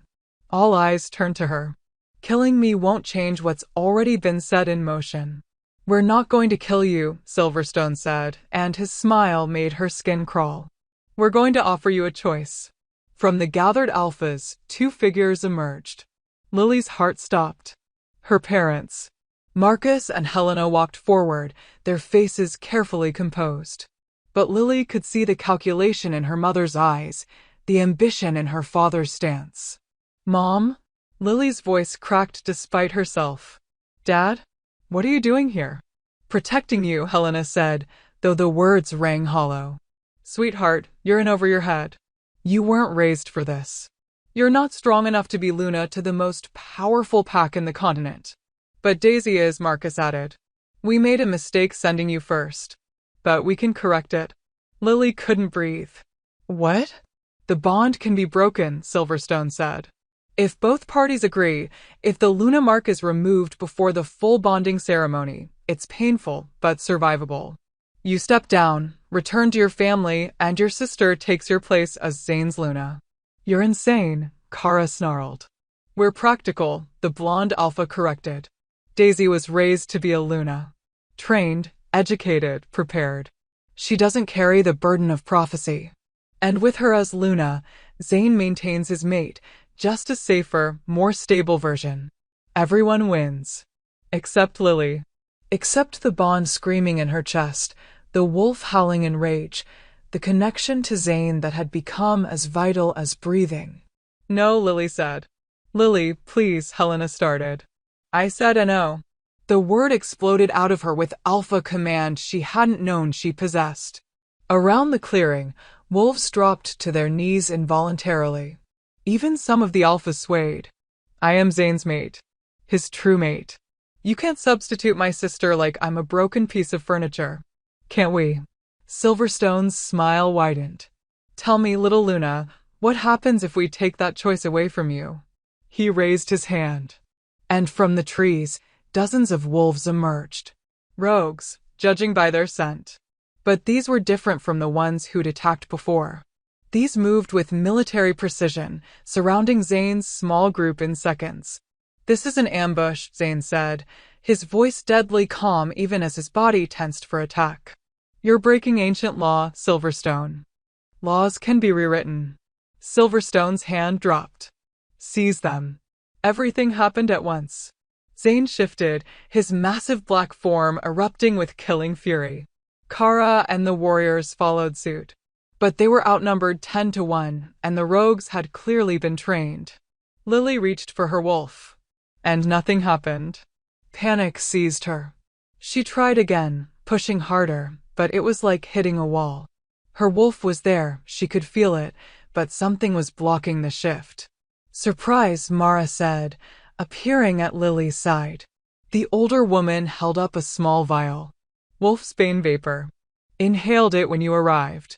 Won't kill you, but it'll keep your wolf locked down for the next few hours. Before Lily could react, Mara grabbed her arm. The counselor was stronger than she looked, her grip like iron. Zane! Lily screamed. Zane's head whipped around. When he saw Mara holding Lily, his roar shook the entire clearing. He tore through 3 rogues like they were paper, fighting his way toward her. But Silverstone was ready. The massive alpha shifted and slammed into Zane from the side, and the 2 titans went down in a tangle of claws and fury. Bring the girl, Silverstone's voice commanded. Mara dragged Lily toward the trees. Lily fought, kicking and clawing, but without her wolf, she was just human. Just weak. Stop struggling, Mara hissed. This is for your own good. You don't understand what you are, what you could become. Lily's hand found the dagger at her thigh. She drove it into Mara's shoulder. The counselor screamed and released her. Lily stumbled back, gasping, the bloody dagger clutched in her hand. You little bitch, Mara lunged. A white wolf exploded from the shadows and hit Mara like a freight train. Lily blinked. It took her a moment to recognize the wolf, smaller than Lily's wolf would be, with light brown patches on her ears. Daisy. Her sister had shifted and was now standing between Lily and Mara, teeth bared in a snarl Lily had never seen on her gentle sister's face. Daisy? Lily breathed. What are you doing here? Her sister shifted back, naked and trembling, but standing firm. I'm saving you, you idiot. But Mom and Dad said. Mom and Dad are liars. Daisy's voice cracked. They've been planning this for weeks. They told me about the prophecy, about their alliance with Silverstone. They said you needed to be removed for everyone's safety. Tears streamed down her face. I didn't understand what that meant until today. Until I realized they were going to let you die. Lily's world tilted. Daisy, I won't let them hurt you. Daisy grabbed Lily's hand. I won't be the Luna they want me to be. I won't take what's yours. You're my sister. Something in Lily's chest cracked open. All this time, she'd thought Daisy was the favored one. The loved one. But maybe Daisy had been a prisoner too. Just in a different kind of cage. We need to get you out of here, Daisy said urgently. Can you shift? Wolfsbane, Lily managed. Mara poisoned me. Daisy's eyes widened in horror. Then we run. Now. They ran. Behind them, the battle raged. Lily could hear Zane's roars, Kara's battle cries, the sounds of wolves dying. Every instinct screamed at her to go back, to fight beside her mate. But without her wolf, she was a liability. Daisy pulled her through the forest, moving with surprising speed. There's a safe house, she gasped. 2 miles east. Zane's pack uses it for. An arrow whistled through the air. It caught Daisy in the shoulder, spinning her around. She went down hard, crying out in pain. No. Lily dropped beside her sister, trying to staunch the bleeding. But it was bad, the arrow had gone deep. Footsteps approached. Heavy. Confident. Lily looked up to find her father standing there, a bow in his hands. Dad? Her voice broke. You shot Daisy? Marcus's face was stone. She chose her side. Just as you've chosen yours. She's your daughter. She was my asset. Marcus knocked another arrow. Both of you were. But assets that become liabilities must be eliminated. Lily couldn't process it. Couldn't understand how the man who'd raised her, who'd taught her to read, who'd carried her on his shoulders when she was small, could stand there and calmly discuss murdering his children. You're insane, Lily whispered. I'm pragmatic. Marcus aimed the arrow at her heart. The prophecy says you'll either unite the packs or destroy them. I'm making sure it's neither. With you gone, with Silverstone as the new Alpha King, we can finally have the power we deserve. We. Lily's mind raced. You and Mom. And half the Alphas in this region. Marcus smiled. Did you really think Silverstone was the mastermind? He's just the muscle. I've been building this alliance for years, waiting for the right moment. When your wolf didn't emerge, I thought I'd failed. Then the Alpha King demanded a sacrifice, and I saw my chance. Send you to die, consolidate power, wait for the inevitable chaos. But I didn't die. No, you didn't. His finger tightened on the bowstring. My mistake. One I'm about to correct. Lily closed her eyes. This was it. The end. She'd been so close to happiness, to purpose, to finally understanding who she was meant to be.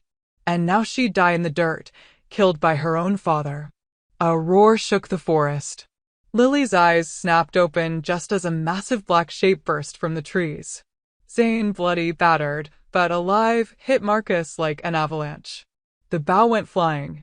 Marcus shifted, but he was no match for the Alpha King's fury. Within seconds, it was over. Marcus lay broken on the ground, his wolf form barely breathing. Zane stood over him, murder in his eyes.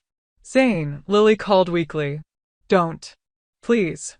Zane's head turned to her, and the anguish in his expression nearly broke her. He shifted back, crossing to her in 3 strides. Lily.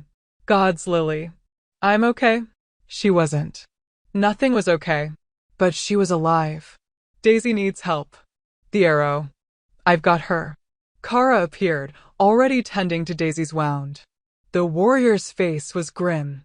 It's bad, but she'll live. The others? Zane asked. Dead or scattered. Silverstone retreated when you came for Lily. The rogues followed. Kara's eyes were hard. But Alpha King, we lost 4 warriors. For more deaths. Because of her. Lily's vision blurred. The adrenaline was fading, leaving behind only pain and exhaustion and the crushing weight of everything that had happened. I'm sorry, she whispered. I'm so sorry. No, Zane gathered her into his arms, holding her so tightly she could barely breathe. You have nothing to apologize for. This is on them. All of them. My father is a traitor and a would-be murderer. Zane's voice was ice. He'll be tried under pack law. They all will. In the distance, Lily could hear more wolves approaching. Reinforcements, she hoped. Not more enemies. She was so tired. Lily. Zane tilted her face up to his. Stay with me. Just stay with me. I'm not going anywhere, she managed. Where would I go? His laugh was broken. That's my Luna. But as darkness crept in at the edges of her vision, Lily couldn't help but wonder. Was she really strong enough to be his Luna? Because right now, she just felt broken all over again. Lily woke to whiteness. For a confused moment, she thought she'd died. Then pain registered dull and distant, but present, and she realized she was in a bed. A healing ward, judging by the smell of herbs and the soft sounds of movement nearby. Easy. Zane's voice, rough with exhaustion. His hand found hers. You're safe. You're in my territory, in the healing ward. Lily's eyes focused on him. He looked like he'd been through hell, bruises darkening his jaw, bandages wrapped around his ribs. But he was there.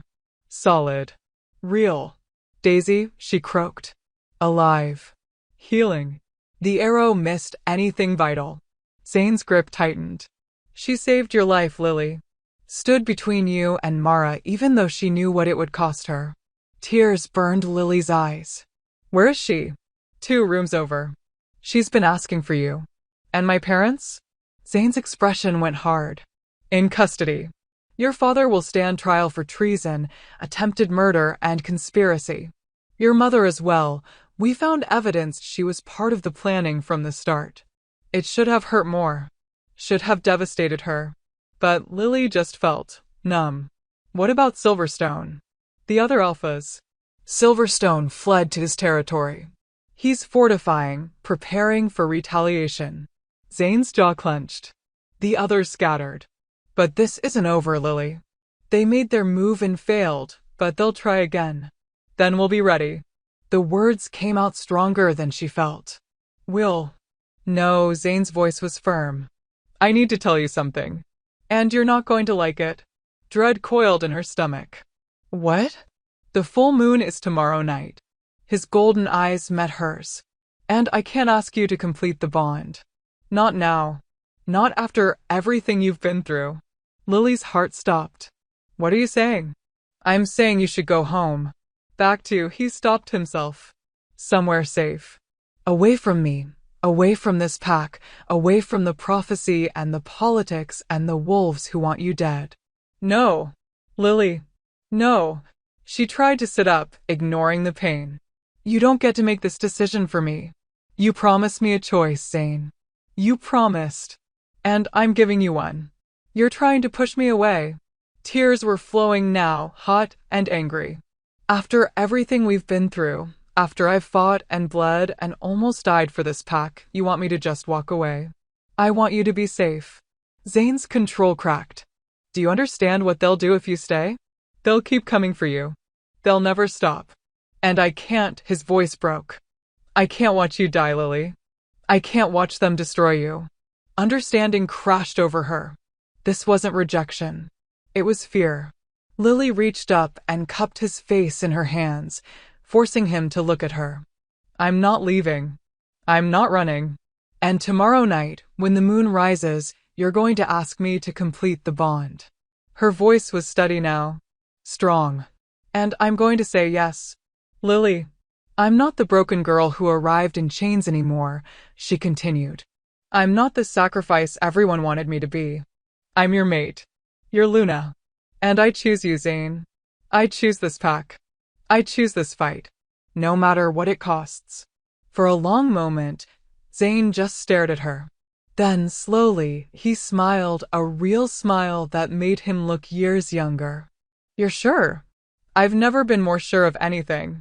He kissed her then, deep and desperate, and Lily felt the bond between them flare to life, stronger than ever, burning away the darkness and fear and doubt. When they broke apart, both breathing hard, Zane rested his forehead against hers. Tomorrow night, he whispered. Tomorrow night, Lily agreed. Whatever darkness lay ahead. They'd face it together. Oh my God. Her own father tried to kill her.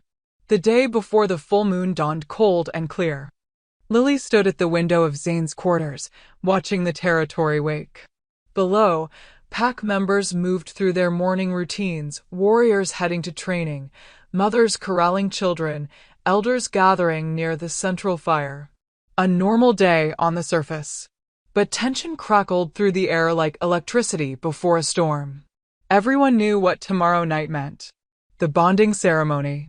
The moment Lily would officially become Luna, irrevocably tied to Zane and this pack. The moment she'd become the prophecy made flesh. You should eat. Zane emerged from the bathing room, already dressed for the day. You barely touched dinner last night. I'm not hungry.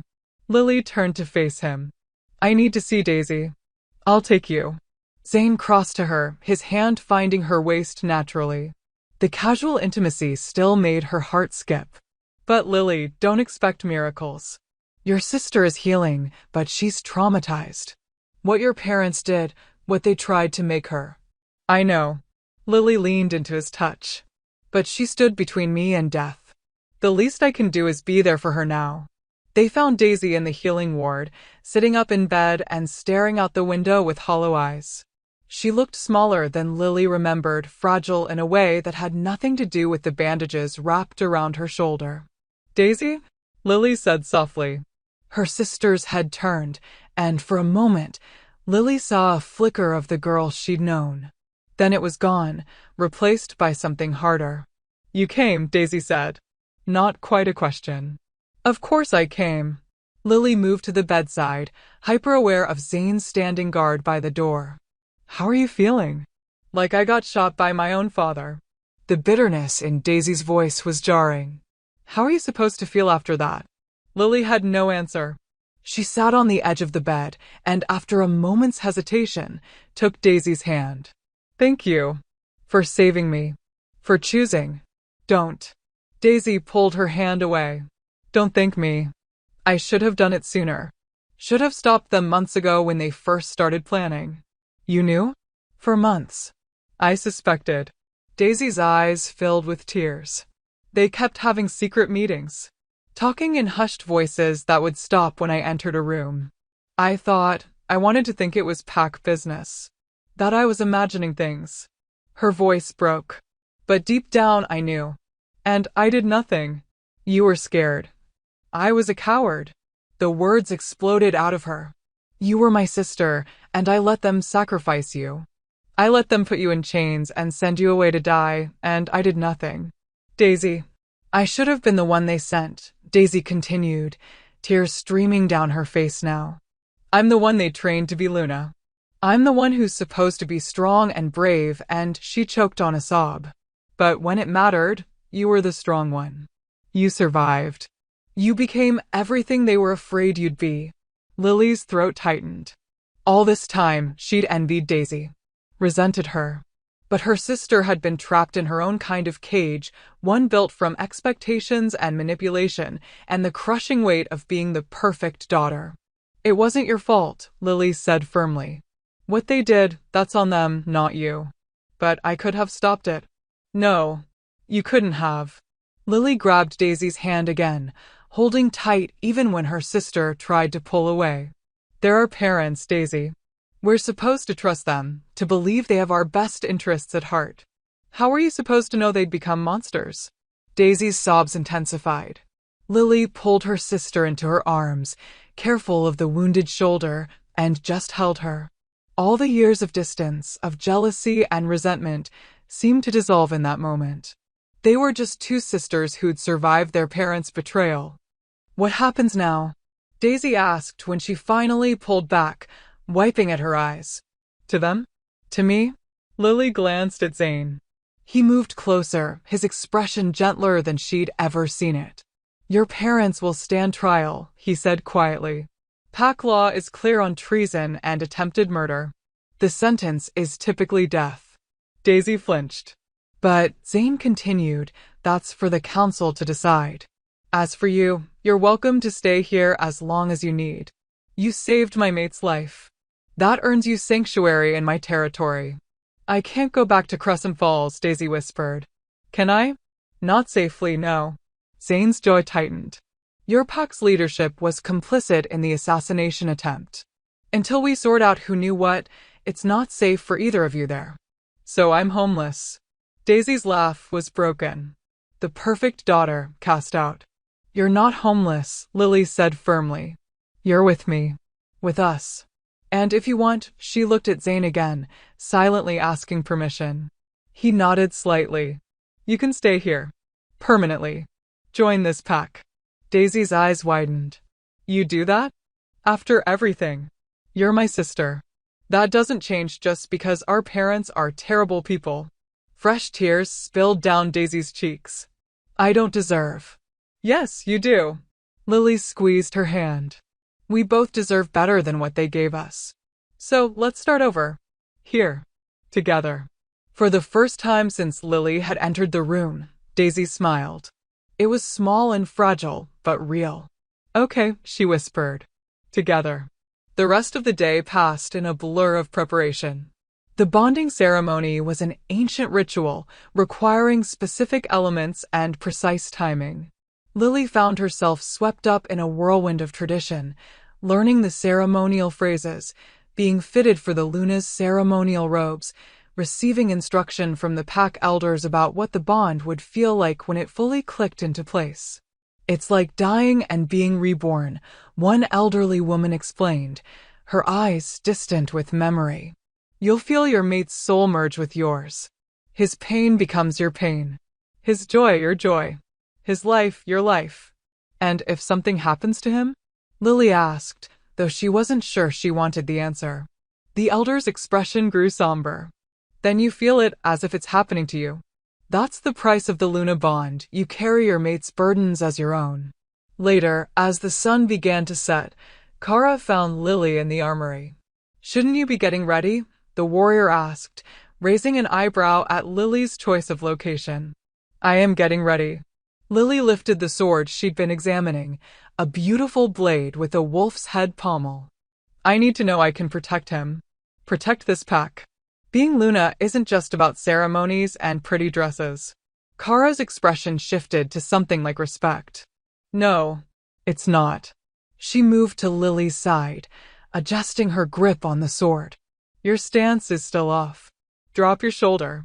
Yes, like that. They worked in silence for a while, Kara correcting Lily's form, showing her techniques that could compensate for her still developing strength. Can I ask you something? Lily said finally. Depends on what it is. Do you think I can do this? Be Luna. Kara was quiet for a long moment. A week ago? I would have said no. You were too weak, too broken, too inexperienced. She met Lily's eyes. But you fought through wolfsbane poisoning, survived an assassination attempt, stood up to hostile alphas, and still chose to stay.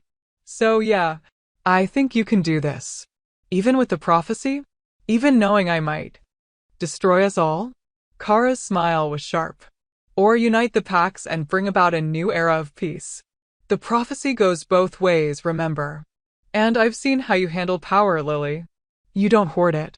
You don't abuse it. You use it to protect the people you love. She paused, then added, that's what makes a good Luna. Not strength. Not perfection. Just the willingness to put your pack before yourself. The words settled something in Lily's chest. Thank you. Don't thank me yet. Kara's grin widened. You've still got one more challenge before the ceremony. What challenge? The Luna's trial. It's tradition. The pack gets to test whether you're worthy. Seeing Lily's alarmed expression, Kara laughed. Relax. It's mostly symbolic. You'll face 3 challenges representing wisdom, courage, and compassion. Pass them and the pack accepts you as Luna. And if I fail? You won't. Kara clapped her on the shoulder. But even if you did, Zane would still complete the bond. The trial is for the pack's benefit, not his. An hour before moonrise, Lily stood in the center of the pack's ceremonial grounds, surrounded by hundreds of wolves. The Luna's trial. 3 challenges. 3 chances to prove herself. Zane stood at the edge of the circle, his face carefully neutral. But through the bond, Lily could feel his anxiety, his fear for her. She sent back a pulse of reassurance. I've got this. The first elder stepped forward, the same woman who'd explained the bond earlier. The first trial, she announced, her voice carrying across the silent gathering. Wisdom. You are presented with a choice, young Luna. 2 wolves stand accused of stealing from the pack stores. One is a mother, feeding her starving children. The other is a rogue, taking for personal gain. You have resources to help only one. Who do you choose? A classic moral dilemma. Lily's mind raced. The obvious answer was the mother. She had children to feed, a justifiable reason. But something about the question nagged at her. Why do the children starve? Lily asked. The elder blinked. What? If the mother must steal to feed her children, then the pack has failed her. Why? Lily looked around at the assembled wolves. Is she being ostracized? Is there a shortage of food? Has no one noticed her family suffering? Murmurs rippled through the crowd. The question assumes I must choose, Lily continued. But the real problem isn't the stealing, it's whatever circumstance forced both wolves to that position. So my answer is this: I help them both. The mother gets food and support, so she never has to steal again. The rogue gets a second chance and an opportunity to earn their place in the pack properly. She lifted her chin. A good Luna doesn't choose between her pack members. She finds a way to help them all. Silence. Then the elder smiled. Wisdom is knowing when to break the rules. You pass. Relief flooded through her. One down. The second elder stepped forward, a scarred male with fierce eyes. The second trial. Courage. You face an enemy who has wronged your pack. They killed your wolves, destroyed your territory, and now they ask for mercy. Your mate demands their death. Your heart demands compassion. What do? Lily's breath caught. This wasn't hypothetical. This was about her parents. About the choice she'd face once they were tried. She thought about her father, bow aimed at her heart. Her mother's cold calculation. The warriors who died because of their conspiracy. She thought about Daisy, broken and traumatized. She thought about mercy and justice and the weight of leadership. I listen to my mate, Lily said finally. Because he's the Alpha King, and his judgment in matters of pack security is sound. But then I ask myself, what will this execution accomplish? Will it bring back the dead? Will it prevent future betrayals? She paused. If the answer is yes, if their death serves a greater purpose, then I support it. But if it's just vengeance, then I counsel mercy. Because true courage isn't killing your enemies. It's having the strength to break the cycle of violence. The scarred elder studied her for a long moment. And if your mate disagrees? Then we discuss it. We find compromise. Because we're partners, not tyrant and subject. Lily's voice strengthened. A Luna who can't challenge her alpha when necessary isn't a Luna, she's a decoration. Zane's presence in her mind flared with approval. The scarred elder grinned. Courage is speaking truth to power. You pass. 2 down. 1 to go. The third elder was youngest, a woman perhaps 10 years older than Lily, with kind eyes and a gentle smile. The final trial. Compassion. A member of your pack has betrayed you, sold your secrets to enemies, caused deaths. But they come to you now, broken and repentant, begging forgiveness. What do? Lily's mind immediately went to Counselor Mara, the woman who'd poisoned her, who'd conspired against her, who'd stood with their enemies, but who'd also looked genuinely conflicted at the Hollow Grounds, who might have been manipulated just like everyone else. I ask why, Lily said. Not to justify their actions, betrayal is betrayal, but to understand what drove them to it. Fear? Greed? Desperation? She took a breath. And then I ask myself, is this person beyond redemption? Are they truly sorry, or just sorry they got caught? And how do you tell the difference? The elder prompted. You look at their actions, not their words. Are they trying to make amends? Are they willing to face consequences? Do they take responsibility, or do they make excuses? Lily thought of Daisy, of the genuine horror in her sister's eyes. Compassion doesn't mean being soft. It means seeing people fully, the good and the bad, and deciding whether they deserve a second chance. And Counselor Mara, the elder, asked bluntly, "Does she deserve a second chance?" The crowd went silent, waiting. Lily closed her eyes, thinking. Mara had betrayed them, yes. But she'd also hesitated at crucial moments. Had looked torn. Had been following orders from alphas she'd been raised to respect. "I don't know yet," Lily admitted. "I need to talk to her. Understand her motivations. Hear her story." And then she opened her eyes. "Then I'll decide. But I won't make that decision alone. Because compassion without wisdom is foolishness. I'll counsel with my mate, with the pack, with people I trust. And together, we'll determine what justice looks like." The third elder smiled. "Compassion is balancing mercy with accountability. You pass." The crowd erupted. Wolves howled, celebrating her success. Lily's knees went weak with relief, but before she could collapse, Zane was there, catching her, holding her up. "You did it," he murmured against her hair. "Gods, Lily, you were perfect. I was terrified. You were magnificent." He pulled back, his golden eyes blazing with pride and love and something that made her breath catch. "Are you ready?" The moon was rising. Lily looked up at the silver disk breaking over the horizon, felt the pull of it in her bones, and smiled. "I'm ready." The bonding ceremony was held in the heart of the territory, where the oldest trees grew and ancient magic thrummed through the earth. Lily wore the ceremonial robes, white silk embroidered with silver wolves, a crown of moonflowers in her hair. Zane stood opposite her in his formal black, looking every inch the king he was. Between them, the pack elder, the kind-eyed woman from the third trial, raised her hands. "We gather under the full moon to witness the bonding of Alpha and Luna," she intoned. "Zane, Alpha King of the Northern Territories, and Lily, chosen mate, and Luna. Do you both come here of your own free will?" "I do," Zane said, his voice carrying across the gathered pack. "I do," Lily echoed. "Then speak your vows." Zane took her hands, and the world narrowed to just the two of them. "Lily, a week ago you came to me in chains, broken and betrayed. But I saw what you were then, what you've always been. Strong, brave, compassionate. Everything a Luna should be, everything I needed without knowing it." His thumbs brushed across her knuckles. "I vow to protect you, to stand beside you, to never let you face the darkness alone. I vow to trust your judgment, to honor your strength, to love you with everything I am. And I vow to be worthy of the gift you're giving me, your heart, your soul, your future." Tears pricked Lily's eyes. "Zane, you saved me. Not just from my pack, but from believing I was worthless. You saw value in me when no one else did. You gave me choices when I'd never had them. You made me believe I could be more than what I was." She squeezed his hands. "I vow to stand beside you as your equal, to challenge you when you're wrong, to support you when you're right.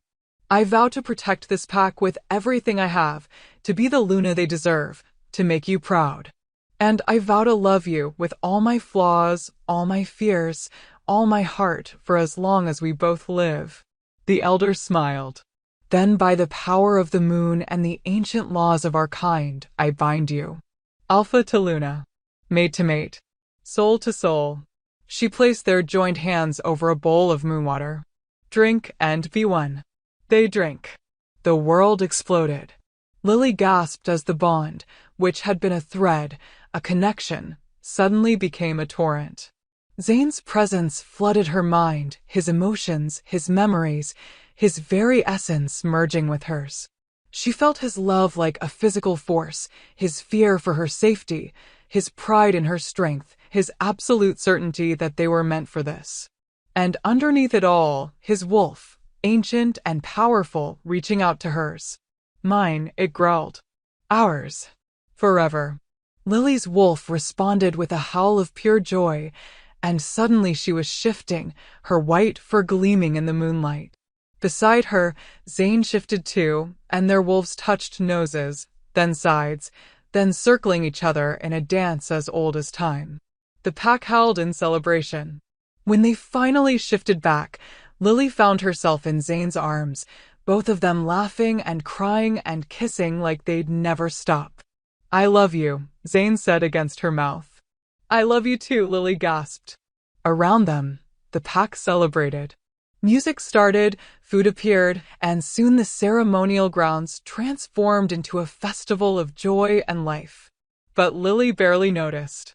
She was too focused on the bond singing between them, on the absolute rightness of being in Zane's arms, on the future stretching out before them. A future she'd fight for. A future she'd protect. A future that was finally hers. They did it. They're bonded. Can we just take a moment to appreciate how perfect those vows were? And Lily passing all 3 trials? Iconic. Drop a comment telling me your favorite moment from the ceremony. The celebration lasted until dawn. Lily had never experienced anything like it. The pack's joy was infectious, their acceptance of her genuine. Wolves who'd been wary just days ago now approached with smiles and congratulations. Young pups tugged at her robes, asking if she'd teach them to be brave like her. Elders shared stories of past Lunas, welcoming her into a legacy that stretched back centuries. But beneath the celebration, tension simmered. Everyone knew what came next. The trial of her parents. The reckoning with Silverstone and the rebellious alphas. The question of whether Lily was truly the Luna of prophecy and what that meant for all of them. As the sun rose, Zane pulled Lily away from the festivities, leading her to a quiet overlook where they could watch the territory wake. "How do you feel?" he asked, wrapping his arms around her from behind. Lily leaned back against his chest, marveling at how natural it felt now. The bond hummed between them, warm and constant. Different. Like I can feel the whole pack now, not just you. That's the Luna bond. You're connected to them all, their hopes, their fears, their loyalty. Zane's lips brushed her temple. "It can be overwhelming at first." "It's beautiful," Lily whispered. And it was. She could sense hundreds of lives pulsing through the territory, the warriors preparing for morning drills, the mothers waking their children, the elderly gathering for their daily council. All of them were hers now, to protect and guide and serve. The weight of it was staggering. "We need to deal with the prisoners," Zane said quietly. "The council wants to hold the trials today. Your parents, Mara, the few conspirators we captured. They want justice." Lily's stomach clenched. "So soon? The pack needs closure.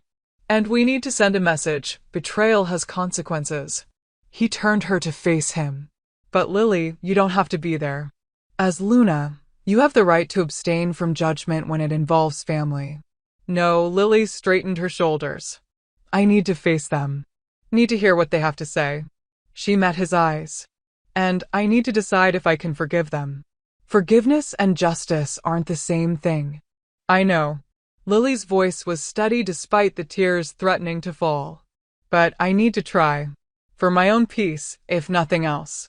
The trial was held in the pack's judgment hall, a circular stone chamber with no roof, open to the sky so the gods could witness the proceedings. The council sat in a semicircle, with Zane at the center and Lily at his right hand. The prisoners were brought in one by one. First, the minor conspirators, warriors who'd fed information to Silverstone, pack members who'd accepted bribes to cause chaos. Their punishments were swift: exile for some, demotion and probation for others. Zane showed mercy to those who'd been coerced or manipulated, but none to those who'd acted out of greed. Then came Counselor Mara. The older woman looked diminished in chains, her proud bearing crumpled. But when her eyes met Lily's, there was no plea for mercy. Only resignation. "Counselor Mara," Zane's voice echoed through the hall. "You stand accused of conspiracy, poisoning a pack member, and treason against your alpha. How do you plead?" "Guilty," Mara said simply. "To all of it." Murmurs rippled through the gathered wolves. "Why?" Lily asked, leaning forward. "Why betray us?" Mara's laugh was bitter. "Because I was afraid. The prophecy, when I first heard it 20 years ago, I was serving in the Oracle's temple. I saw what she saw. A Luna who would reshape our world, who would break every tradition we hold dear, who would either save us or doom us. Her eyes locked on Lily. And I was terrified that we'd choose wrong. So you tried to stop it, Lily said. I tried to control it. Mara's voice cracked. I thought if I could guide events, manipulate circumstances, I could ensure the prophecy unfolded safely. I helped your parents suppress your wolf. I connected Silverstone with the other dissenting alphas. I thought I was protecting our way of life. You were protecting your power, Zane said coldly. Yes, Mara admitted. That too. I won't pretend I'm noble. I liked being the Alpha King's most trusted counselor. I liked having influence. And the thought of a young, inexperienced Luna disrupting everything, she shook her head. I convinced myself I was doing the right thing. And now? Lily asked quietly. Mara met her eyes. Now I see I was wrong. You're not the destruction I feared. She paused, then continued softly. You're exactly the Luna we need. Strong enough to challenge tradition, compassionate enough to show mercy, brave enough to face the darkness. Her voice dropped to a whisper. I'm sorry, Luna. Truly. Silence filled the hall. The council looked to Lily, waiting for her judgment. She could feel Zane's presence in her mind, offering support but not influencing her decision. This was her choice to make. Lily thought about mercy and justice, about cycles of violence and the cost of vengeance. Counselor Mara, she said finally, you're guilty. That's not in question. But I also believe your remorse is genuine. She stood, and the hall fell completely silent. My sentence is this: exile from the inner circle. You'll be stripped of your counselor position and sent to serve in the border territories for 5 years. If you survive and prove your loyalty, you may petition to return. Mara's eyes widened. You're not executing me? I'm giving you a chance to earn redemption, Lily corrected. Whether you take it is up to you. Some council members looked pleased. Others looked skeptical. But Zane's approval flooded through the bond, warming her from the inside out. The Luna has spoken, Zane declared. So, let it be done. As Mara was led away, Lily steeled herself for what came next. Her parents. They were brought in together, Marcus still bearing the wounds from his fight with Zane, Helena looking pale but defiant. Neither of them would meet Lily's eyes. Marcus and Helena of Crescent Falls. Zane's voice was ice. You stand accused of conspiracy to commit murder, treason, attempted assassination of a Luna, suppression of a wolf through illegal magic, and abuse of pack authority. How do you plead? Not guilty, Marcus said immediately. Every wolf in the hall growled in disbelief. Lily's hands clenched into fists. You shot your own daughter, Kara snarled from her position near the council. We all saw it. I was defending our way of life, Marcus said, finally looking up. His eyes were hard, unrepentant. The prophecy is clear. She's a threat to everything we've built. Would you have us sit back and wait for destruction? You don't get to decide that, Zane said, his voice dropping to something deadly. You don't get to play God with your daughter's life. She was never really my daughter. The words dropped like stones. Helena finally spoke, her voice empty. The oracle told us what she'd become. We tried to love her anyway, but she shook her head. She was the monster waiting to destroy us all. Lily felt like she'd been stabbed. She was never really my daughter. All the years of feeling invisible, of being treated as lesser, it had been deliberate. They'd looked at her and seen a prophecy, not a person. A threat, not a child. You're wrong, Lily said, her voice shaking. She stood, and the bond amplified her presence until she felt 10 feet tall. I'm not a monster. I'm not a threat.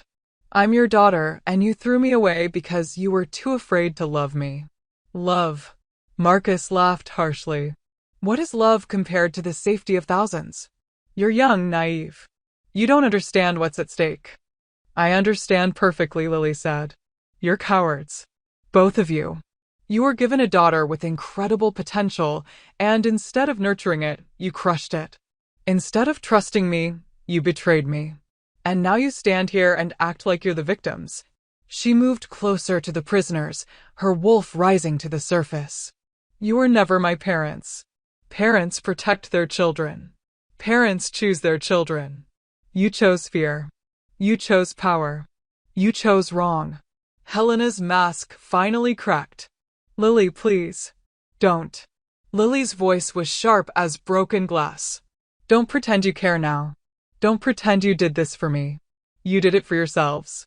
She turned to the council. My judgment is death.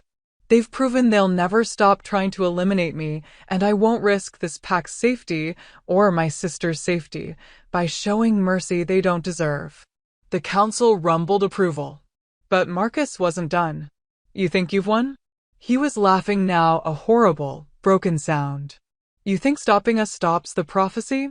The real test hasn't even begun, little Luna. Wait until you face what's coming. Wait until you have to choose between saving your pack and saving the world. What are you talking about? Zane demanded. But Marcus just smiled. Silverstone isn't the real threat. He's just the distraction. The true enemy, the one who's been pulling all our strings, they're already here. Already inside your precious pack. And when they make their move. He collapsed. Lily rushed forward on instinct, but there was nothing to be done. Marcus convulsed once, twice, then went still. Blood trickled from his nose and ears. Poison, Kara confirmed grimly. Same as the rogues. He had a trigger tooth. Who? Zane roared. Who is the real enemy? But Marcus was dead, taking his secrets with him. Helena screamed a raw, animal sound of grief. Then she looked at Lily with pure hatred. This is your fault, she hissed. All of it. If you'd just died like you were supposed to. Take her to the cells, Zane ordered. We'll continue her trial once we have answers.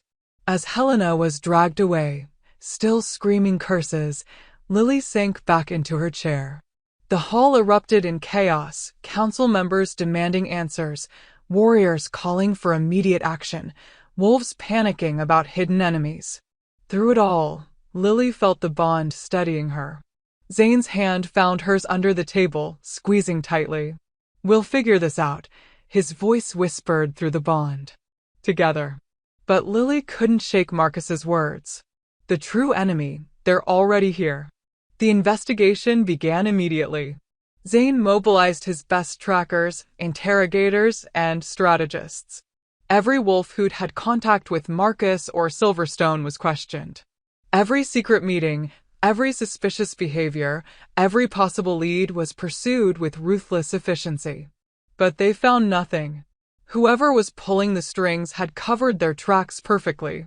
2 days after the trial, Lily stood in Zane's study, staring at maps and reports that offered no answers. Exhaustion pulled at her. She'd barely slept since the bonding, the weight of her new responsibilities crushing.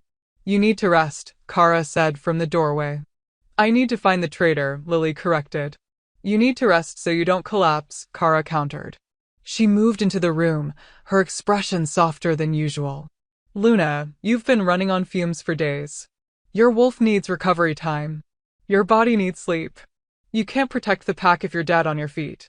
Lily knew she was right.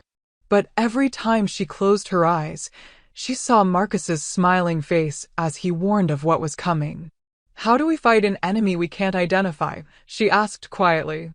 The same way we've fought everything else, Kara said. Together. With trust and strength and refusal to give up. She paused. Your sister has been asking for you. Lily's head snapped up. Daisy? She says she remembers something. Something Marcus said during one of his meetings. Kara's eyes gleamed. Might be nothing. Might be everything. Hope flared in Lily's chest. She followed Kara to the healing ward, where Daisy sat up in bed, looking nervous but determined. Lily, Daisy said as soon as she entered. I remembered something. About 6 months ago, Father had a meeting with someone. I wasn't supposed to hear, but I was in the garden below his study, and the window was open. Who was he meeting with? Lily asked urgently. I don't know. I never saw them. But I heard Father call them Elder. Daisy's brow furrowed. He said, Elder, the timeline is accelerating. The Luna candidate is showing signs of emergence despite the suppression. What should we do? And the voice, it was strange, Lily. Distorted somehow. But they said, let events unfold naturally. When she arrives at the Alpha King's territory, we'll have her exactly where we need her. Ice flooded Lily's veins. They wanted me to come here? It sounds like they've been orchestrating everything, Kara said grimly. Your suppression. Your sacrifice. Maybe even the assassination attempts. But why? Lily's mind raced. What's the end goal? The prophecy, Daisy said quietly. They kept talking about the prophecy. About how the Luna had to be in position for the great unmaking. She looked at Lily with fear in her eyes. What if they're not trying to stop the prophecy? What if they're trying to fulfill it, the destructive version of it? The room went silent as the implications sank in. They're trying to turn me into the weapon, Lily whispered. They're trying to make me destroy the packs. Not if we stop them first, Zane's voice came from the doorway. He entered quickly, his face set in grim determination. Daisy, this elder, anything else you remember? An accent? A phrase? Anything? Daisy closed her eyes, concentrating. They said something about the cycle completing at the solstice. And Father asked if the vessel would be ready, and the elder said, she's been ready since birth. We just needed her broken enough to accept her fate. Lily's wolf snarled in her mind. They wanted me broken. They wanted me vulnerable. The solstice, Zane said sharply. That's 3 days from now. 3 days until what? Kara demanded. But Lily already knew. She could feel it in her bones, in the way the bond trembled, in the sudden pressure building behind her eyes. 3 days until they try to trigger the prophecy, she said. Until they try to make me into the destruction they've been planning all along. Zane crossed to her immediately, his hands framing her face. That's not going to happen. You don't know that. I do. His golden eyes burned into hers. Because you're stronger than they are. Stronger than the prophecy. Stronger than whatever they've planned. He pressed his forehead to hers. And you're not alone. You have me. You have this pack. We'll face this together. Together, Lily echoed, drawing strength from the bond. A howl cut through the air, long and urgent. The border alarm. Zane's head snapped toward the window. They're here. Who? But even as Lily asked, she knew. Everyone. Zane's voice was grim. Silverstone. The rebellious alphas. And whoever's been orchestrating this. They're making their final move. The door burst open. A young warrior, panting and bloody, stumbled in. Alpha King, they've surrounded us. Every border, every access point. At least 1,000 wolves, maybe more. The warrior's eyes were wide with fear. And they're demanding the Luna. Lily's blood ran cold. Tell them no, Zane snarled. They said if we don't surrender her by sundown, they'll attack. They'll slaughter everyone. The warrior looked at Lily, apology in his eyes. They said it's her choice, come willingly and save the pack, or force them to take her over our dead bodies. The ultimatum hung in the air. Lily felt every eye in the room turn to her. Waiting. Watching. She thought about the pack, the warriors who'd fought beside her, the pups who'd tugged on her robes, the elders who'd welcomed her. She thought about Daisy, still healing. About Kara, who'd trained her. About Zane, who'd given her everything. She thought about the prophecy and the choice that had always been coming. Unite or destroy. Save or sacrifice. Choose. I'll go, Lily said. Like hell you will, Zane and Kara said simultaneously. It's the only way. It's what they want. Zane grabbed her shoulders. Don't you see? This is their plan. Get you to surrender willingly, to walk into whatever trap they've set. If you go out there, you're playing right into their hands. And if I don't, everyone dies. Lily's voice rose. I can't let that happen. I won't. Then we fight, Zane said fiercely.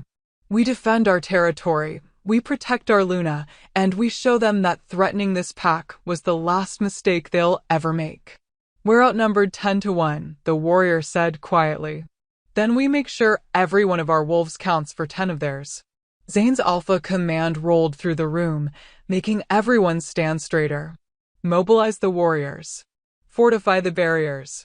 Evacuate the pups and elderly to the deep dens. We're going to war. As wolves scrambled to obey, Lily felt the bond stretching between them, Zane's determination, his fear for her, his absolute refusal to let her sacrifice herself. But she also felt something else. A pull. A wrongness.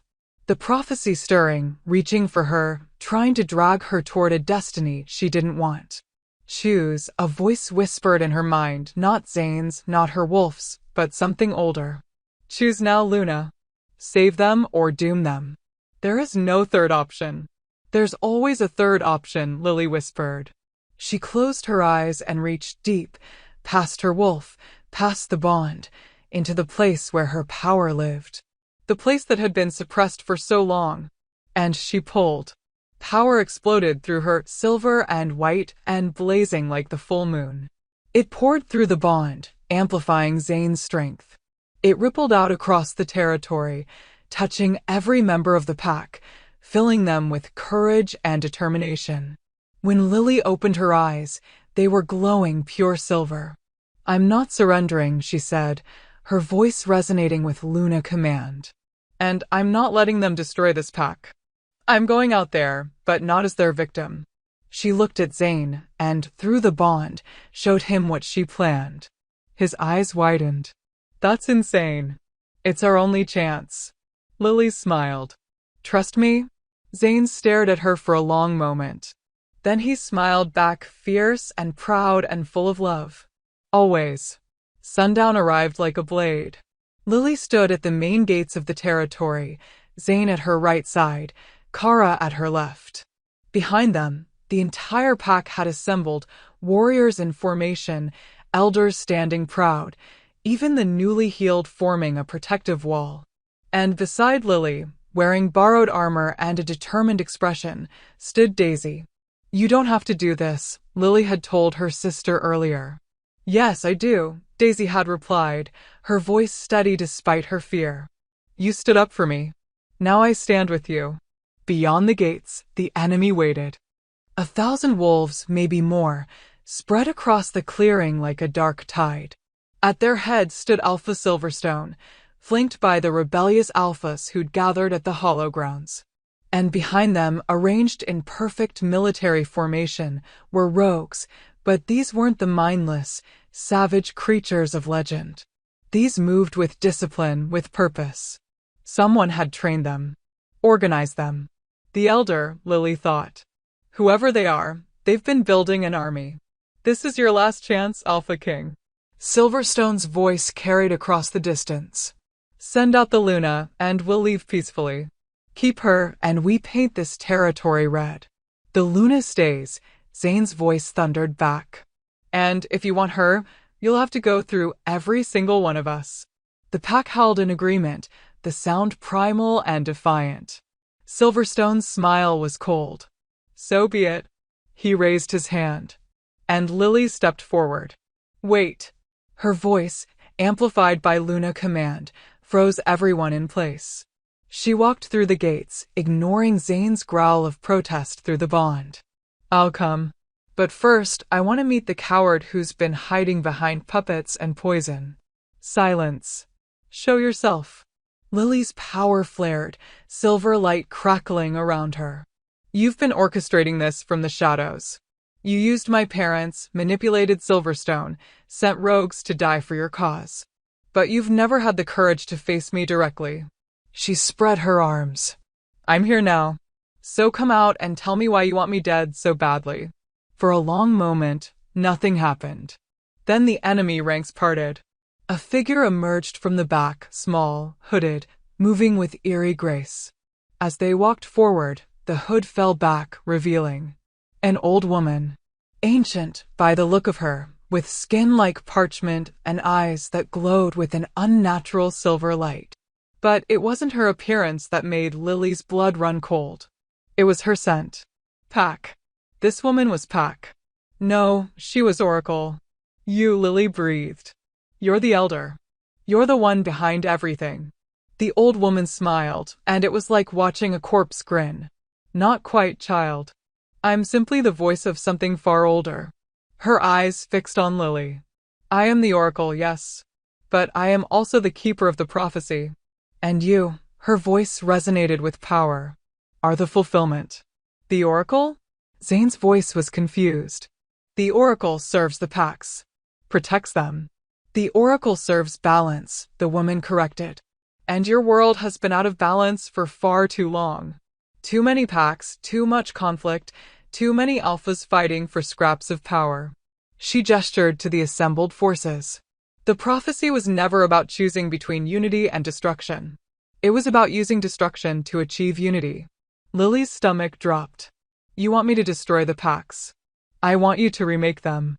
The oracle's eyes blazed. You have the power, child.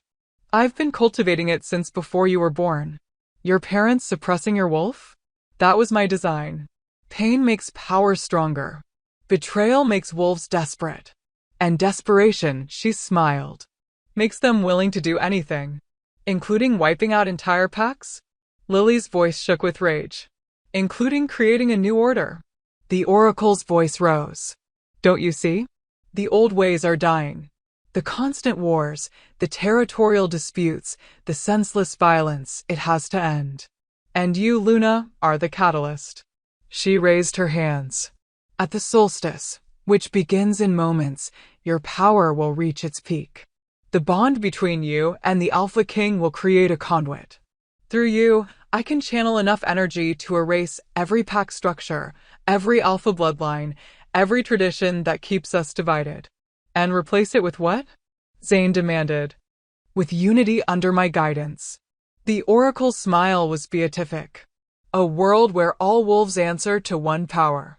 Where conflicts are resolved by wisdom, not warfare.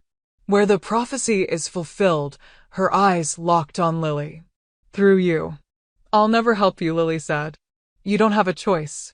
The oracle's voice dropped to something ancient and cold. The prophecy is already in motion. Your bond with the Alpha King, your awakened power, the solstice moon rising, all the pieces are in place. You can either embrace your destiny willingly, or I'll force it upon you. She gestured, and the army behind her tensed. Choose now. Come with me peacefully, or watch everyone you love die. Lily felt the weight of 1,000 eyes on her. Through the bond, she felt Zane's absolute refusal to let her go, felt his determination to fight to his last breath. But she also felt the pack, every wolf connected to her through the Luna bond. She felt their fear, their courage, their trust in her to make the right choice. Choose, the voice whispered again. Choose, Luna. Lily took a breath and smiled. You made one critical mistake, she said. The oracle's expression flickered. Oh, you assumed the prophecy could only be fulfilled your way. Lily's power began to rise, silver light building around her. You assumed I'd be the weapon, the tool, the catalyst for your vision of unity. I assumed correctly, the oracle said, though her voice held the first hint of uncertainty. The magic is already. You're right that I'm powerful, Lily interrupted. You're right that the bond amplifies that power. You're right that tonight, at the solstice, I'll reach my peak. Her eyes blazed silver white. But you forgot something crucial. You forgot that prophecies aren't instructions. They're possibilities. She turned to face the assembled wolves, both her pack and the enemy forces. All of you, she called out, her voice carrying across the clearing. You've been told I'm a threat.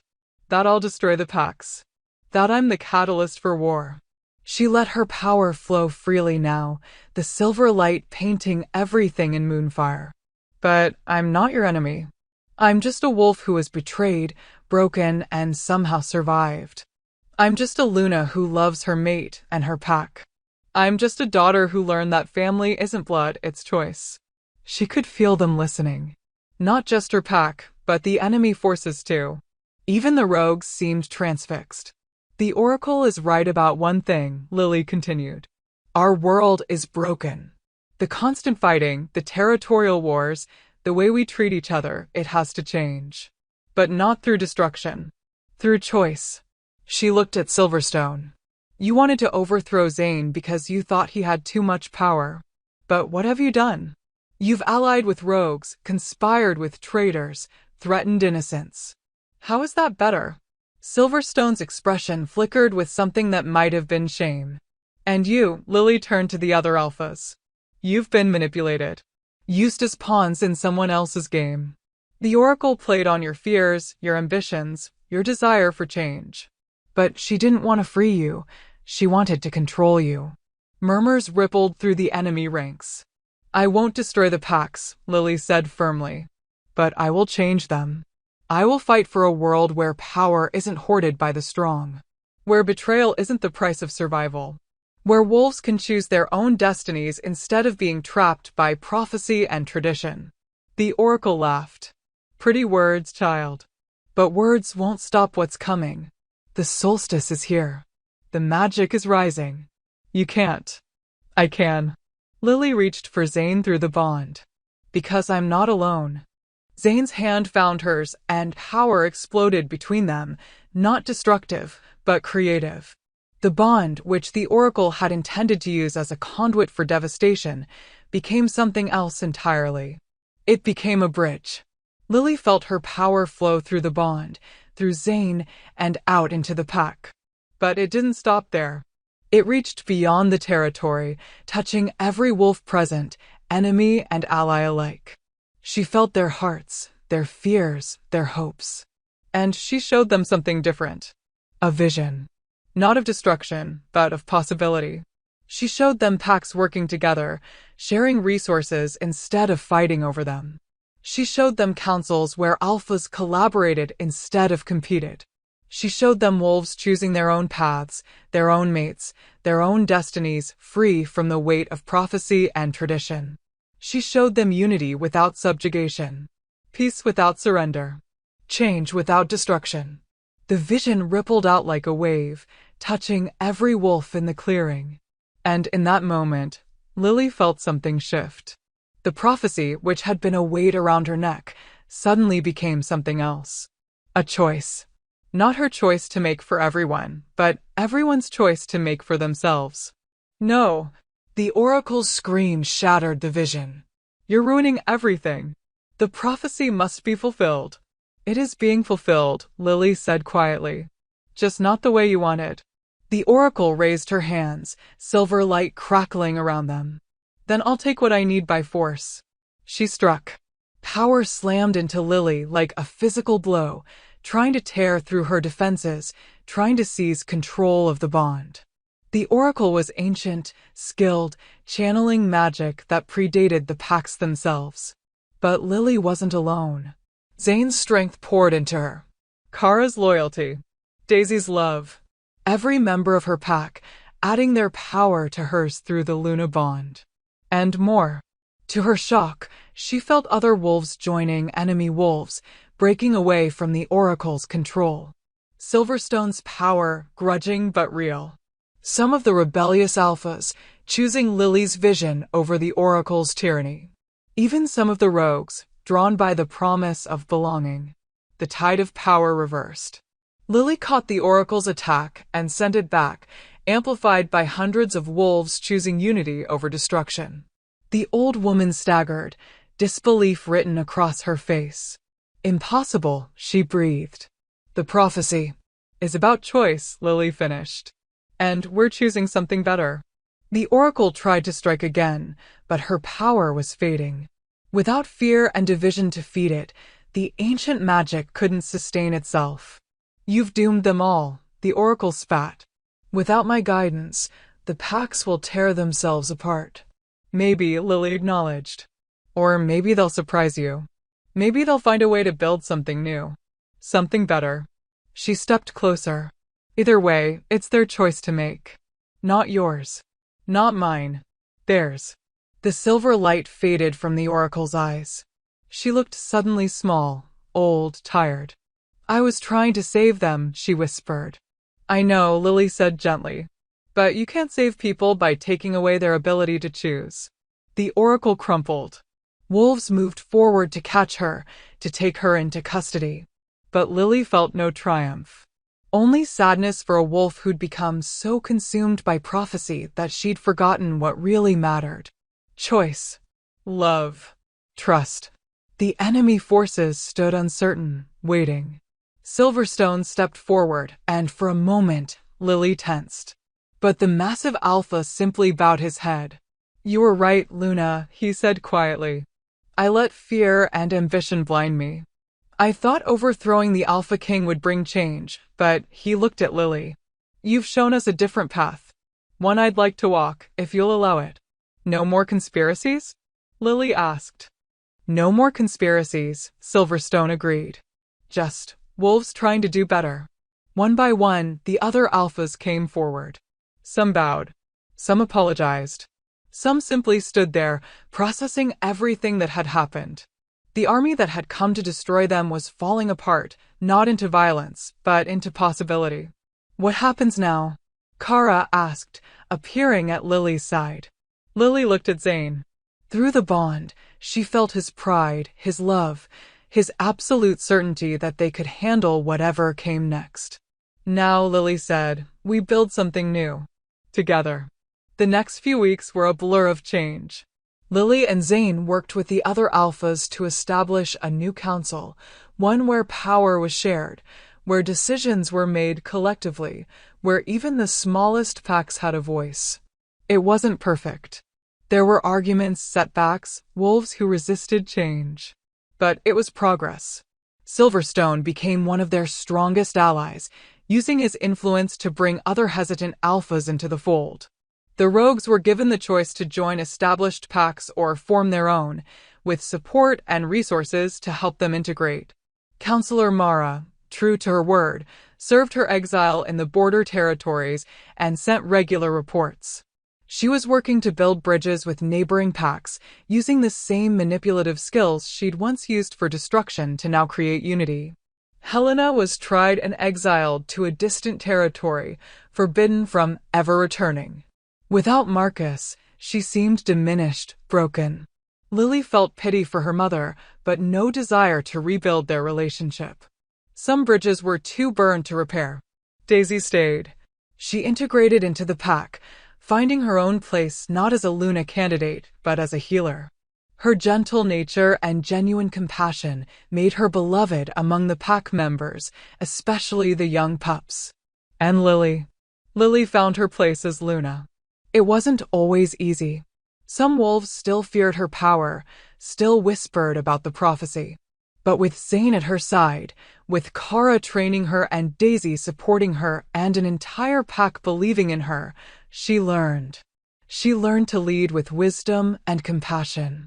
She learned to use her power to protect, not destroy. She learned that being Luna wasn't about being perfect, it was about showing up every day and choosing to do better.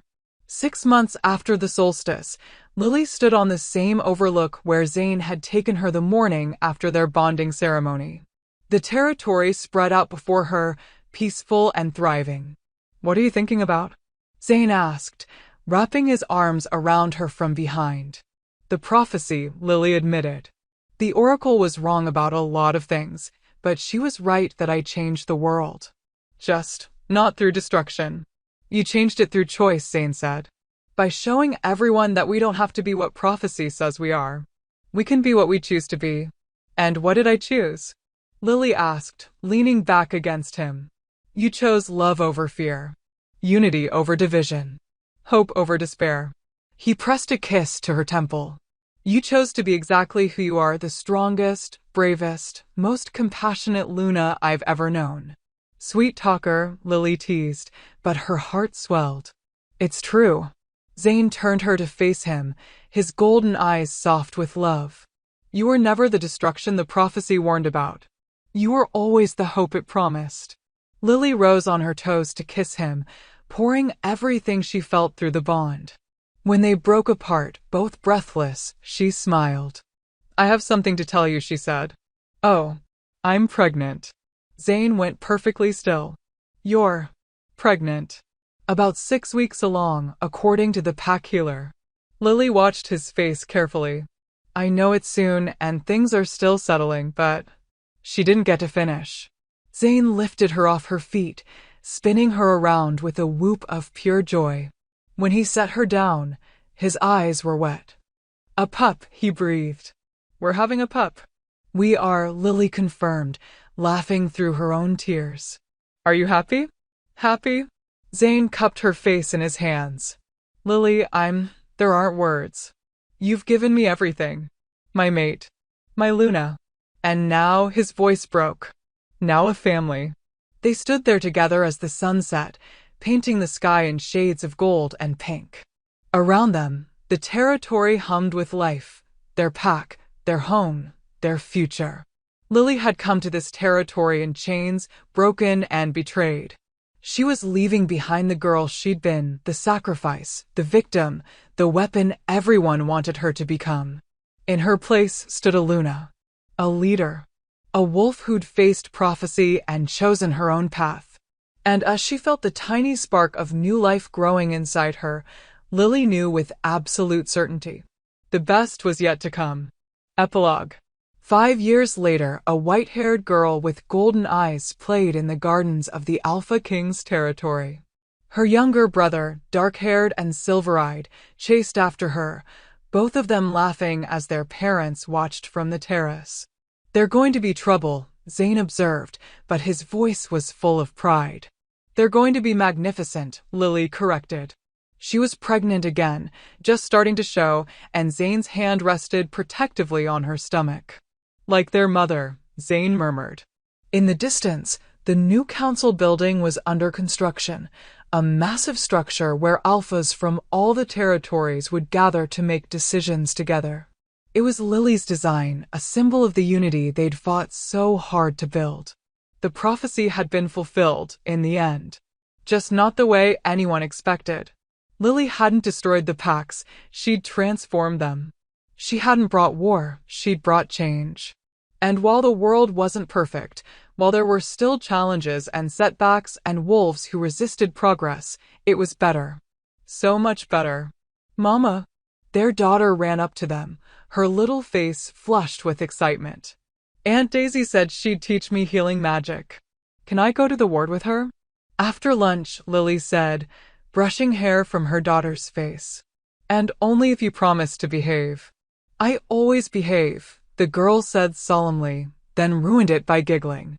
As their children ran back to play, Lily felt the bond hum with contentment. This was everything she'd never dared to dream of: a family, a home, a purpose. Love without chains.